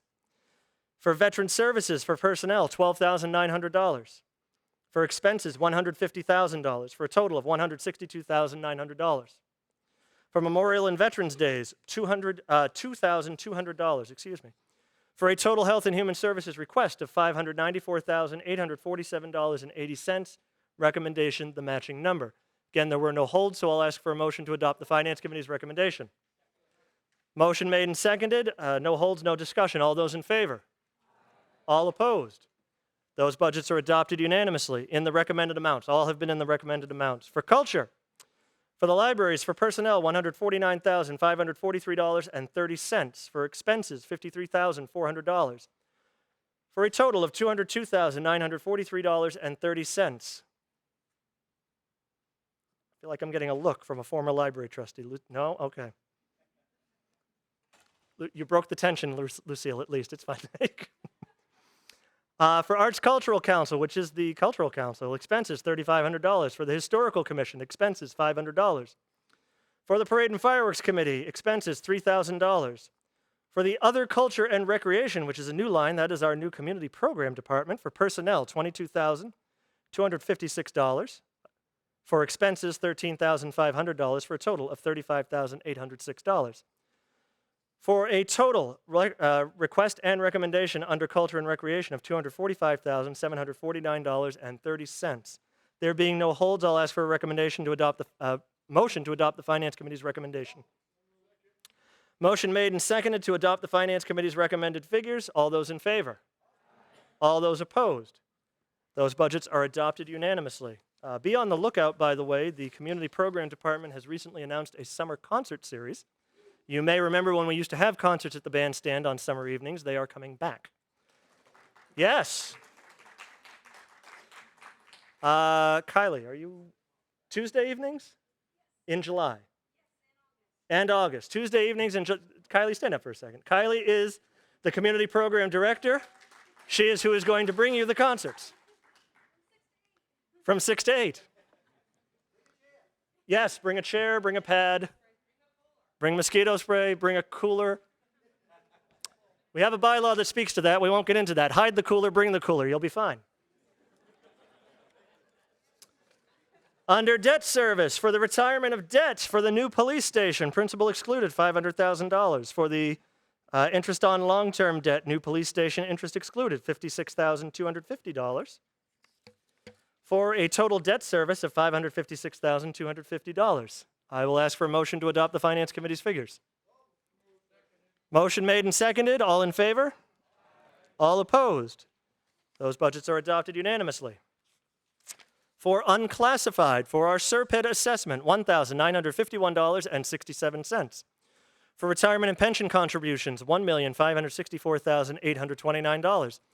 For workman's comp, $115,485.70. For unemployment benefits, $25,000. For health insurance, $1,974,578.66. For life insurance, $2,200. For Medicare, $90,000. Liability insurance, $99,600. For townwide fueling, $149,006.82.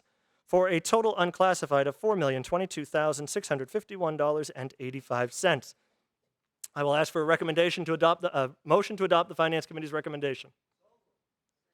Motion made and seconded. All in favor? All opposed? Those budgets are adopted unanimously. On to the capital budget. Number 931, for the lease of existing police cruisers, $77,450. For the lease of new police cruisers, $39,150. For the purchase of police vehicles, $32,000. For the lease of existing fire and EMS apparatus, $213,483.67. For the purchase of fire apparatus and vehicles, $100,000. For lease of existing highway vehicles and equipment, $64,694.24. For the purchase of all other, $129,468.50. For total capital equipment of $656,246.41. 932, capital building improvements for town buildings and other property improvements, $150,000. And the fire station we covered during the special town meeting, for a total capital building improvement of $150,000. I will entertain a motion to adopt the Finance Committee's recommended capital budget. Motion has been made and seconded. All in favor? All opposed? Those budgets are adopted unanimously. The whole budget was adopted unanimously. It is 8:58, and we have now completed Article 1. Article 2. Once again, you will hear what the department has requested, and you will hear what the Finance Committee has recommended. If you disagree with the Finance Committee's recommendation, call out a hold. We will be voting on the Finance Committee's recommendations that are not on hold. Article 2, to see if the town will vote to fix the salary and compensation of all elected officers of the town, as provided by Chapter 41, Section 108, and Chapter 71, Section 52 of the General Laws, as amended for the fiscal year 2025, and/or take any action relative thereto. For the moderator, the request and recommendation both are $180 per meeting. For the Board of Selectmen, the request and recommendation are $6,000 per member per year. For the town clerk, the request and recommendation is $74,722.50. For the Board of Assessors, the request and recommendation are $5,000 per member per year. For the tree warden, the request and recommendation is $18,000 for the year. For the highway surveyor, the request is $84,193.20. The recommendation is $82,188.60. For the Freetown Lakeville Regional School Committee, the request and recommendation are $1,106 per member per year. For the Water and Sewer Commission, the request and recommendation is $250 per member per year. There being no holds, I will take a motion to adopt the Finance Committee's recommended figures on Article 2. Motion has been made and seconded. Yes, thank you. Excuse me. All those in favor? All opposed? Article 2 is adopted unanimously in the recommended figures. Article 3, to see if the town will vote to raise and appropriate and/or transfer from available funds the sum of $97,061 to fund and implement the first-year cost items contained in the collective bargaining agreement between the town of Freetown and the Firefighters Union, Local 3213, covering the period of July 1st, 2024 through June 30th, 2027, as on file with the town clerk, and/or take any action relative thereto. This was submitted by the Board of Selectmen. It requires a majority vote. The Finance Committee recommends this article. In the warrant, I believe it's printed that they had not yet made their recommendation. They are all in favor of fighting fires and getting ambulance service. Is there a motion on Article 3? Thank you. Motion's made and seconded to adopt Article 3 as read. Is there any discussion on Article 3? Seeing none, all in favor? All opposed? Article 3 is adopted unanimously. Article 4, to see if the town will vote to approve the sum of $2,003,985 to operate the Water Sewer Enterprise Fund for fiscal year 2025 with an appropriation for the following direct expenses. Personnel, $142,745. Expenses, $1,771,240. Total, $1,913,985 in the Water Sewer Enterprise Fund, and the sum of $90,000 for indirect costs appropriated in the general fund as part of the omnibus budget, with all costs totaling $2,003,985 and supported with $0 from certified retained earnings and with $2,003,985 from Water Sewer Enterprise receipts and/or take any action relative thereto. This was submitted by the Water and Sewer Commission. It requires a majority vote. The Finance Committee recommends this article. Motion's made and seconded to adopt Article 4 as read. Is there any discussion on Article 4? Yep, go ahead.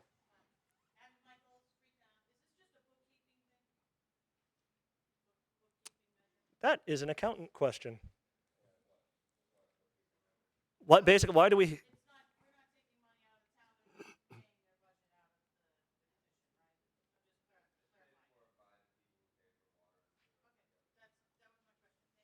All right.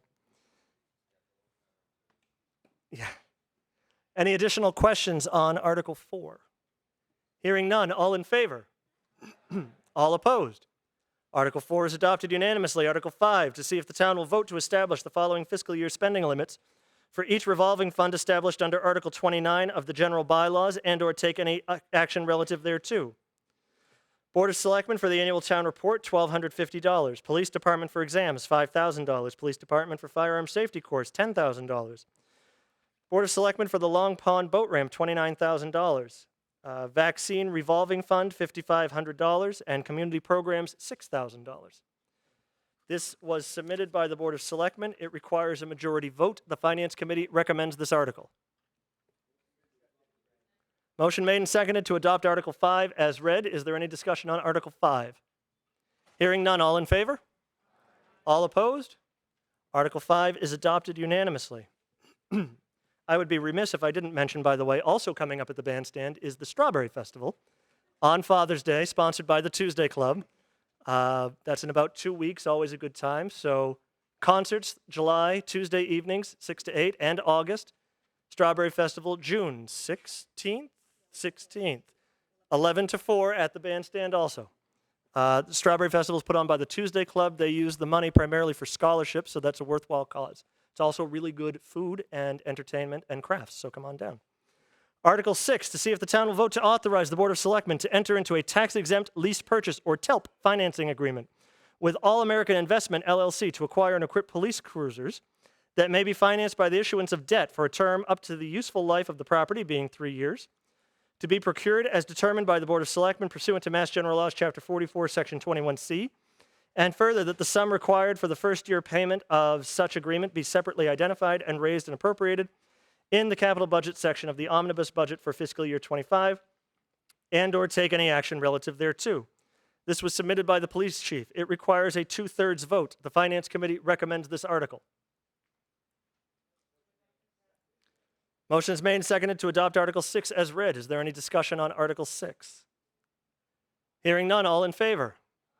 All opposed? Article 6 is adopted unanimously. Article 7, see if the town will vote to raise and appropriate and/or transfer from available funds the sum of $179,850 to purchase and equip a new John Deere 410P backhoe, including any related or incidental costs and expenses, and/or take any action relative thereto. This was submitted by the highway surveyor.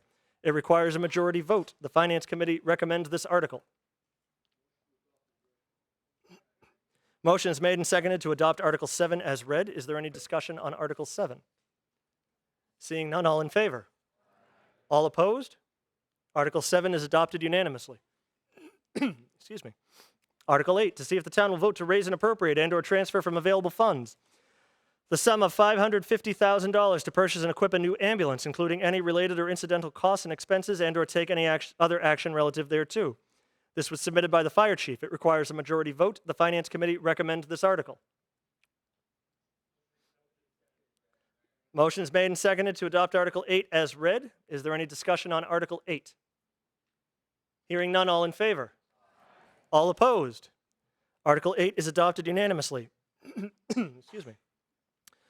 Article 9, to see if the town will vote to raise and appropriate and/or transfer from available funds the sum of $33,000 to purchase and equip a new 20-ton Eager Beaver tag trailer, including any related or incidental costs and expenses, and/or take any action relative thereto. This was submitted by the highway surveyor. It requires a majority vote. The Finance Committee recommends this article. Motion is made and seconded to adopt Article 9 as read. Is there any discussion on Article 9? Hearing none, all in favor? All opposed? Article 9 is adopted unanimously. Article 10, to see if the town will vote in accordance with General Laws, Chapter 114, Section 18, to raise and appropriate and/or transfer from available funds the sum of $7,500 for the repair or restoration of monuments in various cemeteries, including any related or incidental costs and expenses, and/or take any action relative thereto. This was submitted by the Cemetery Commission. It requires a majority vote. The Finance Committee recommends this article.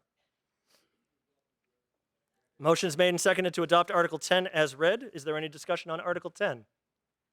Hearing none, all in favor? All opposed? Article 10 is adopted unanimously. Article 11, see if the town will vote to transfer the sum of $2,500 from the sale of cemetery lots account to be used by the Cemetery Commission for maintenance and improvements at the Apponequet Burying Ground, including any related or incidental costs and expenses, and/or take any action relative thereto. This was submitted by the Cemetery Commission. It requires a majority vote. The Finance Committee recommends this article. Motion is made and seconded to adopt Article 11 as read. Is there any discussion on Article 11? Hearing none, all in favor? All opposed? Article 11 is adopted unanimously. Article 12, to see if the town will vote in accordance with General Laws, Chapter 115, Section 9, to raise and appropriate and/or transfer from available funds the sum of $500 for the maintenance of veterans' graves, including any related or incidental costs and expenses, and/or take any action relative thereto. This was submitted by the Cemetery Commission. It requires a majority vote. The Finance Committee recommends this article. Motion is made and seconded to adopt Article 12 as read. Is there any discussion? Hearing none, all in favor? All opposed? Article 12 is adopted unanimously. Article 13, to see if the town will vote to raise and appropriate and/or transfer from available funds the sum of $7,200 for the purpose of updating a 2-year actuarial other post-employment benefits or OPEB study and/or take any action relative thereto. This was submitted by the Treasurer-Collector. It requires a majority vote. The Finance Committee recommends this article. Motion made and seconded to adopt Article 13 as read. Is there any discussion on Article 13? Hearing none, all in favor? All opposed? Article 13 is adopted unanimously. We're missing the fun we had before, people getting up and talking, asking questions. It's going too smoothly. Something's going to go wrong.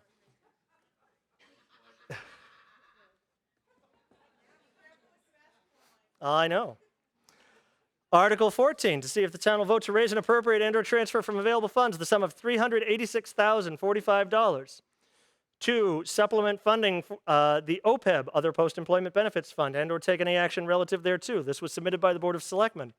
It requires a majority vote. The Finance Committee recommends this article. You guys did that because I said it was getting too quiet. I know this.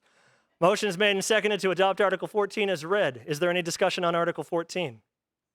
Hearing none, all in favor? All opposed? Article 14 is adopted unanimously. Article 15, to see if the town will vote to raise and appropriate and/or transfer from available funds the sum of $30,000 to be added to the Conservation Land Fund established under Mass General Laws, Chapter 40, Section 8C, and/or take any action relative thereto. This was submitted by the Conservation Commission. It requires a majority vote. The Finance Committee recommends this article. Motion is made and seconded to adopt Article 15 as read. Is there any discussion on Article 15? Hearing none, all in favor? All opposed? Article 15 is adopted unanimously. What just happened over there, but all right. Article 16. See if the town will vote to appropriate and transfer the sum of $35,000 from a special revenue receipt reserved for appropriation account known as the PEG Access and Cable Related Fund pursuant to Mass General Laws, Chapter 44, Section 53F and 3/4, for the purpose of funding video service agreements and updating necessary equipment for off-site meetings, including any incidental and related costs and expenses, and/or take any action relative thereto. This was submitted by the Board of Selectmen. It requires a majority vote. The Finance Committee recommends this article. Motion is made and seconded to adopt Article 16 as read. Is there any discussion on Article 16? Hearing none, all in favor? All opposed? Article 16 is adopted unanimously. Article 17. See if the town will vote to accept as a town way the roadway known as GM Way, as heretofore laid out by the Board of Selectmen and shown as roadway area on the plan entitled Street Acceptance Plan, Definitive Residential Subdivision, 3 Friend Street, Freetown, Massachusetts, dated 12/29/2023, prepared by Mount Hope Engineering Incorporated, on file with the town clerk. And to authorize the Board of Selectmen to acquire on behalf of the town by gift, purchase, or eminent domain the fee to and/or easements in said GM Way for all purposes for which public ways are used in the town of Freetown, and any drainage, utility, access, and/or other easements related thereto, and/or take any other action relative thereto. This was submitted by the Board of Selectmen. It requires a majority vote. The Finance Committee recommends this article. Motion is made and seconded to adopt Article 17 as read. Is there any discussion on Article 17? Hearing none, all in favor? All opposed? Article 17 is adopted unanimously. Article 18. See if the town will vote to amend the Town of Freetown Protective Bylaws, Article 11, Zoning Bylaws, Section 11.6, Special Permit Use, multi-unit dwellings of 3 units or more, including apartments, townhouses, condominiums, etc., as follows, with language to be deleted in strike-through and language to be added in bold and italics, and/or take any action relative thereto. So the words to be removed are "this bylaw," and the new bylaw would read "special permit," except as provided otherwise in the Town of Freetown zoning bylaws. No multifamily structure shall be used, converted, constructed, or reconstructed without the issuance of a special permit from the Planning Board. This was submitted by the Planning Board. It requires a 2/3 vote. The Finance Committee takes no position on this article. The Planning Board recommends this article. Motion is made and seconded to adopt Article 18 as read. Is there any discussion on Article 18? Hearing none, all in favor? All opposed? Article 18 is adopted unanimously. Article 21.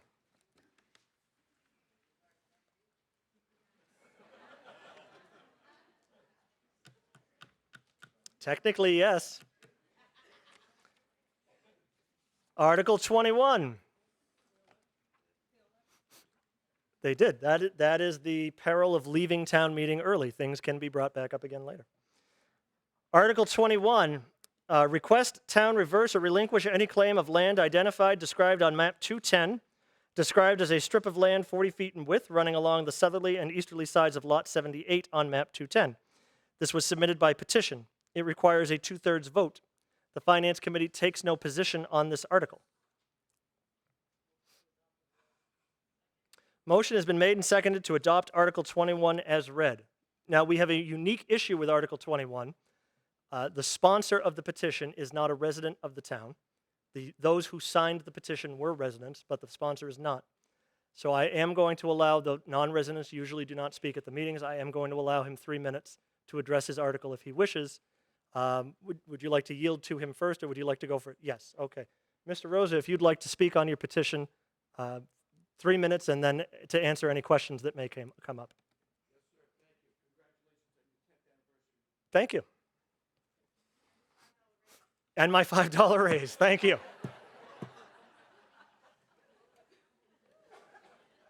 It's $15 over the year if we have 3 meetings, just keep that in mind. Go ahead, sir. Oh, a little bit louder, please. Is that better?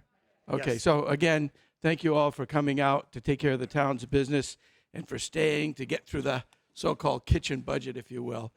Yeah, I did Just identify yourself first. I'm David Rosa. I own property in Freetown. I have had a long association with Freetown. I'm currently a resident of Dighton, Mass. And this property, this small piece that we're talking about, is encompassed in a larger piece of property, which I own. Unless you insist, I won't, go into the long story how this, I'm going to describe it as a misstep was taken. But I ask your indulgence in approving this and relinquishing this claim on this small piece of property that was once described in a paper subdivision which fell out of compliance long ago. So thank you, and I ask for your support. Thank you.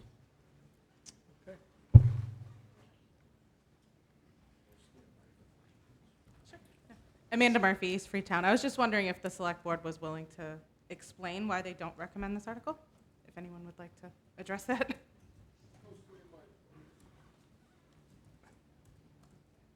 The reason why we didn't recommend it was because it really didn't have any clarity to what it was. The way that this works is when something comes to us by petition, it has to be put in word for word. And we were given some information, but we really didn't have much information as to what it was all about. So it was tough for us to make a decision based on it. And Carlos, if you have anything else you would like to add to it, that's really the position we had taken in our meeting when we were going over everything. Was we just didn't know and couldn't understand as to how it would pertain to us as a board. So that's really why we did not recommend it. Can you tell us where the land is? The land is located in a parcel of land at the end of Jacob Mountain Road. That parcel of land encompasses something in the neighborhood of 26, 28 acres. This is a tiny piece that intrudes into that property and therefore has a negative impact on its use and marketability in the future. So it creates quite a burden and a difficulty for me in terms of anything I plan to do with the land going forward. Having said that, I want to claim credit for privately owning a piece of property that was to the benefit of anyone who walked on it or enjoyed it in the past, and open space for the animal life nearby. So I'll just remind you of it's been a long time, and I'd appreciate your support. I'm going to add just to that, because if you were to look at the town's maps to try and identify it, it's correct that it comes off of Jacobs Mountain Road, but it would appear to you to be an extension of Matawa Drive, which comes in off of Wiedemoed. So it's just a different way of describing the same piece of property. Yep, you just come to the mic and identify yourself. And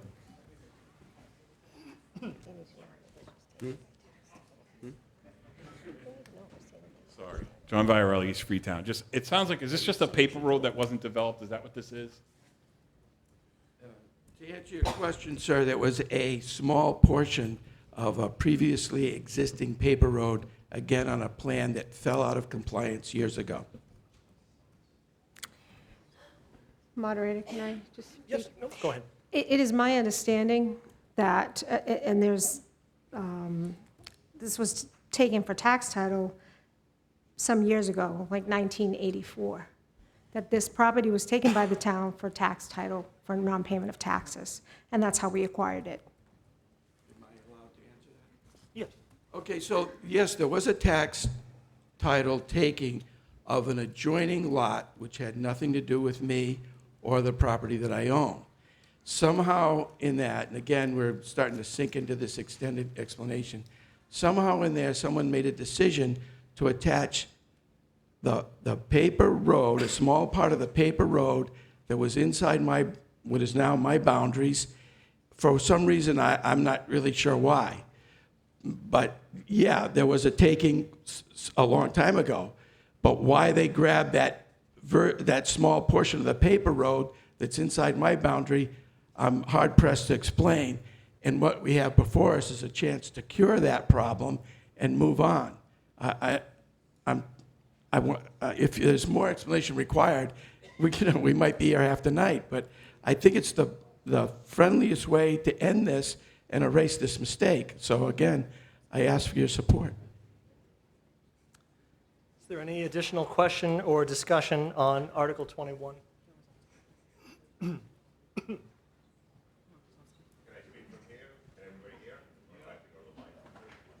Can everybody hear Mark? I don't know if But they won't go home. we won't hear him at home.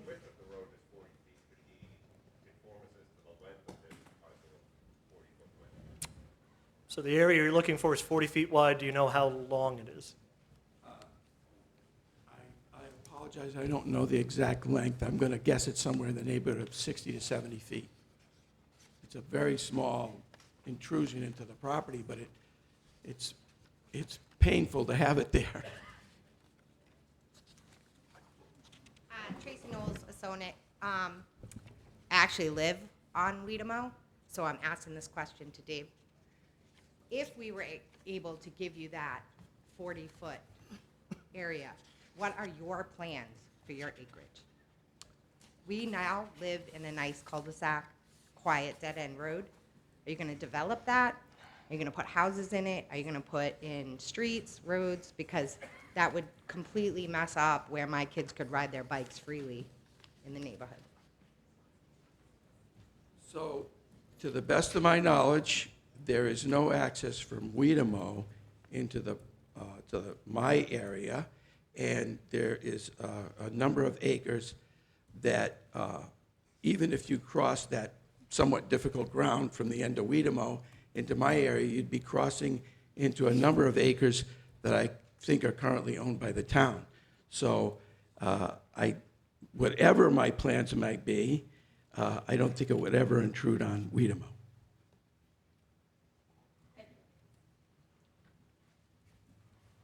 Okay, any additional questions or discussion on Article 21? Okay, hearing none, again, the motion before you was to... Thank you. Okay, our attorney would like to speak. Thank you. I just want to make it clear, this is, as the selectman mentioned earlier, when a petitioned article comes in, it has to go on the warrant as is. As it's currently written, this article essentially is more of a sense of a meeting vote. It wouldn't have any real legal effect. There's no real mechanism where this would be, the town would be essentially relinquishing property to a specific individual. There's an entire process that you would have to go through if you were looking to dispose of town land. So this is just really, at the end of the day, just a sense of a meeting. It wouldn't actually relinquish anything from the town. It's more of just a request that the town, I guess, consider that. So you're interpreting this basically as a survey of the people in the room? Well, what I'm saying is any vote that is taken on this article, at best, could just be that.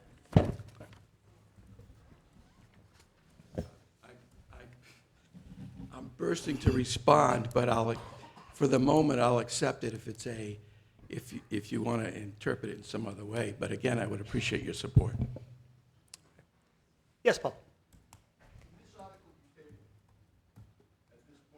Paul is asking if the article can be tabled. We have had enough discussion that somebody could make a motion to table if you chose. Okay. Motion has been made and seconded to table the article. So there's an order of precedence. We first take a vote on the motion to table. If that fails, we then take a vote on the motion to adopt. The motion to table, though, is not debatable, so I have to vote on that before I can take any more discussion.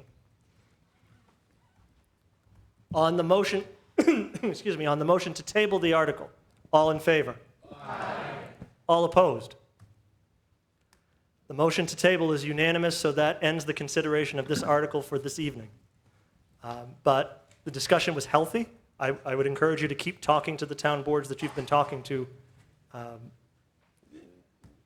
Have an opportunity to address this again, perhaps. All right. Thank you very much. Oh, I have one other comment. Well, Earlier this evening, there were a number of remarks made regarding Section 8 folks and low-income folks, and it was, I would say, a dark shadow cast over them. I have, one of my tenants is a Section 8 person. I find him to be truthful, hardworking, and I'm proud to call him my friend. Thank you.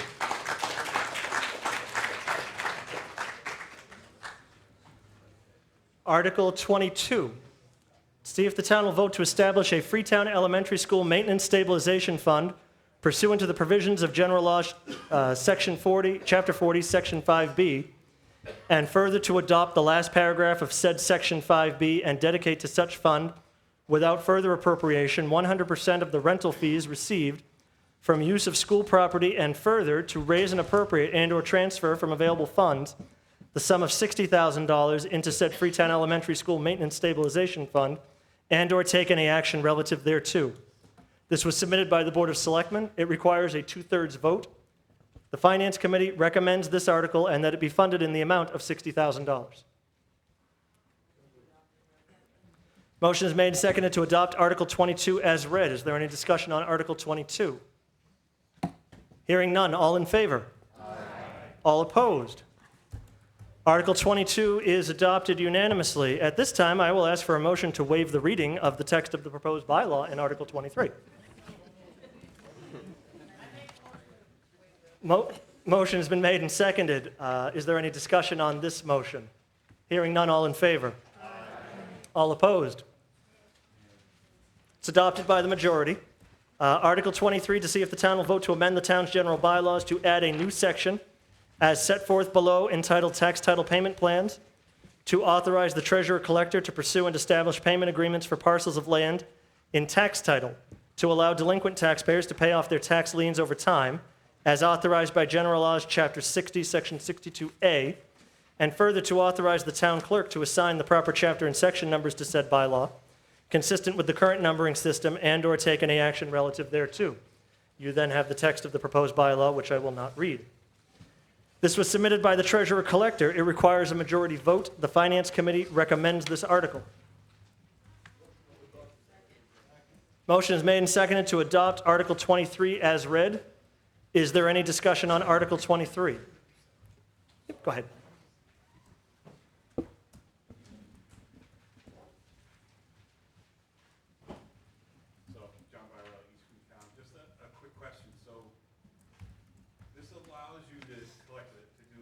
Plan if somebody owes the town money, right? Right. So does everybody get this? So if anybody who wants to do this can do this? Or like, are there any prerequisites for acceptance into a payment plan? Otherwise, why would anybody pay their taxes on time? It's a fair question. If I'm not mistaken, this is for people who have gotten far behind in their taxes. Is this? Okay, but how do you decide who gets it and who doesn't? I don't. That's the good part. Does it? Who does? Part of the problem is that we didn't have anything in place. So when people would come to the treasurer to ask for a payment plan, as happens sometimes, there was no rules of how you could apply it. So you might come in and you cry a lot and you get more years. And somebody else comes in and they get less years. So this makes it very consistent. We can apply it consistently. You can only have up to 5 years. And it goes to anybody who's in tax title, anybody who's fallen behind, you have to come current with your current year, and then you only have up to 5 years. But there's also a 16%, I believe a 16% interest rate on this. So it's not beneficial to enter into a payment plan with the town for your taxes, but if it's necessary, it's necessary. Okay. Satisfied with that answer? Yeah. The reason is that when you get the tax title, all right, you're on the verge of foreclosure. So this gives the individual a way to buy more time. It's a very good idea. I think at the end of the day, nobody that works for the town wants to be responsible for throwing anybody out of their home. Is there any further discussion on Article 23? Hearing none, all in favor? Aye. All opposed? Article 23 is adopted unanimously. Article 24. To see if the town will vote to accept the provisions of Mass General Laws, Chapter 200A, Section 9A, relative to the town's disposition of abandoned funds, the notice of period during which funds may be claimed, as well as the process to hear claims and undertake appeal and/or take any action relative thereto. This was submitted by the Treasurer-Collector. It requires a majority vote. The Finance Committee recommends this article. Motion is made and seconded to adopt Article 24 as read. Is there any discussion on Article 24? Hearing none, all in favor? Aye. All opposed? Article 24 is adopted unanimously. Article 25, to see if the town will vote to authorize the Board of Selectmen to enter into a lease or leases with James White Memorial Library Incorporated to lease all of the building located at 5 Washburn Road, East Freetown, Mass, to be utilized as a public library, such leasing to be undertaken in accordance with the provisions of General Laws, Chapter 30B, Section 16, upon such terms and conditions as the Board of Selectmen determine to be in the best interest of the town, and to authorize the Board of Selectmen to enter into such agreements and execute such instruments as may be necessary to effectuate the purposes of this article, and further, to raise and appropriate or transfer from available funds the amount of $1 per year for such lease or leases and/or take any action relative thereto. This was submitted by the Board of Selectmen and the Board of Library Trustees. It requires a 2/3 vote. The Finance Committee recommends this article. Motion has been made and seconded to adopt Article 25 as read. Is there any discussion on Article 25? Hearing none, all in favor? Aye. All opposed? Article 25 is adopted unanimously. Article 26.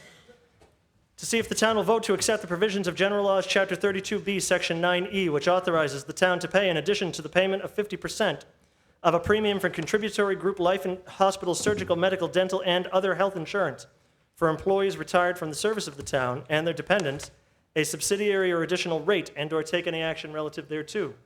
This was submitted by the town administrator. It requires a majority vote. The Finance Committee recommends this article. Motion is made and seconded to adopt Article 26 as read. Is there any discussion? Hearing none, all in favor? Aye. All opposed? Article 26 is adopted unanimously. Article 27, to see if the town will vote to accept the provisions of General Laws, Chapter 32B, Section 9D and a half, which authorizes the town to pay, in addition to the payment of 50% of a premium for group, general, or blanket hospital, surgical, medical, dental, or other health insurance for the surviving spouse of an employee or retired employee, a subsidiary or additional rate, and/or take any action relative thereto. This was submitted by the town administrator. It requires a majority vote. The Finance Committee recommends this article. It may be printed that they had no recommendation at the time. They now recommend it. Motion has been made and seconded to adopt Article 27 as read. Is there any discussion on Article 27? Hearing none, all in favor? Aye. All opposed? Article 27 is adopted unanimously. We're coming to the end of our time together. Article 28. To see if the town will vote to accept the second paragraph of General Laws, Chapter 60, Section 2, which provides that the tax collector may request that the Board of Assessors abate unpaid taxes on land the valuation of which is insufficient to meet the charges or expenses of collection, and also any other committed tax that is unpaid and is less than $25, and/or take any action relative thereto. This was submitted by the Treasurer Tax Collector. It requires a majority vote. The Finance Committee recommends this article. Motion is made and seconded to adopt Article 28 as read. Is there any discussion on Article 28? I don't usually address the explanations, but I particularly appreciate that we've spent hundreds of dollars trying to collect $1.67. $1.94. Ooh, went up. That's what inflation will do to you. All those in favor? Aye. All opposed? Article 28 is adopted unanimously. I will now entertain a motion to adjourn. So moved. The town clerk has moved that we adjourn, and I've heard some seconds. All in favor? Aye. All opposed? 1, 2 in opposition. Honestly, 9:35 is not bad. Thank you for sticking it out. We'll see you again the next time.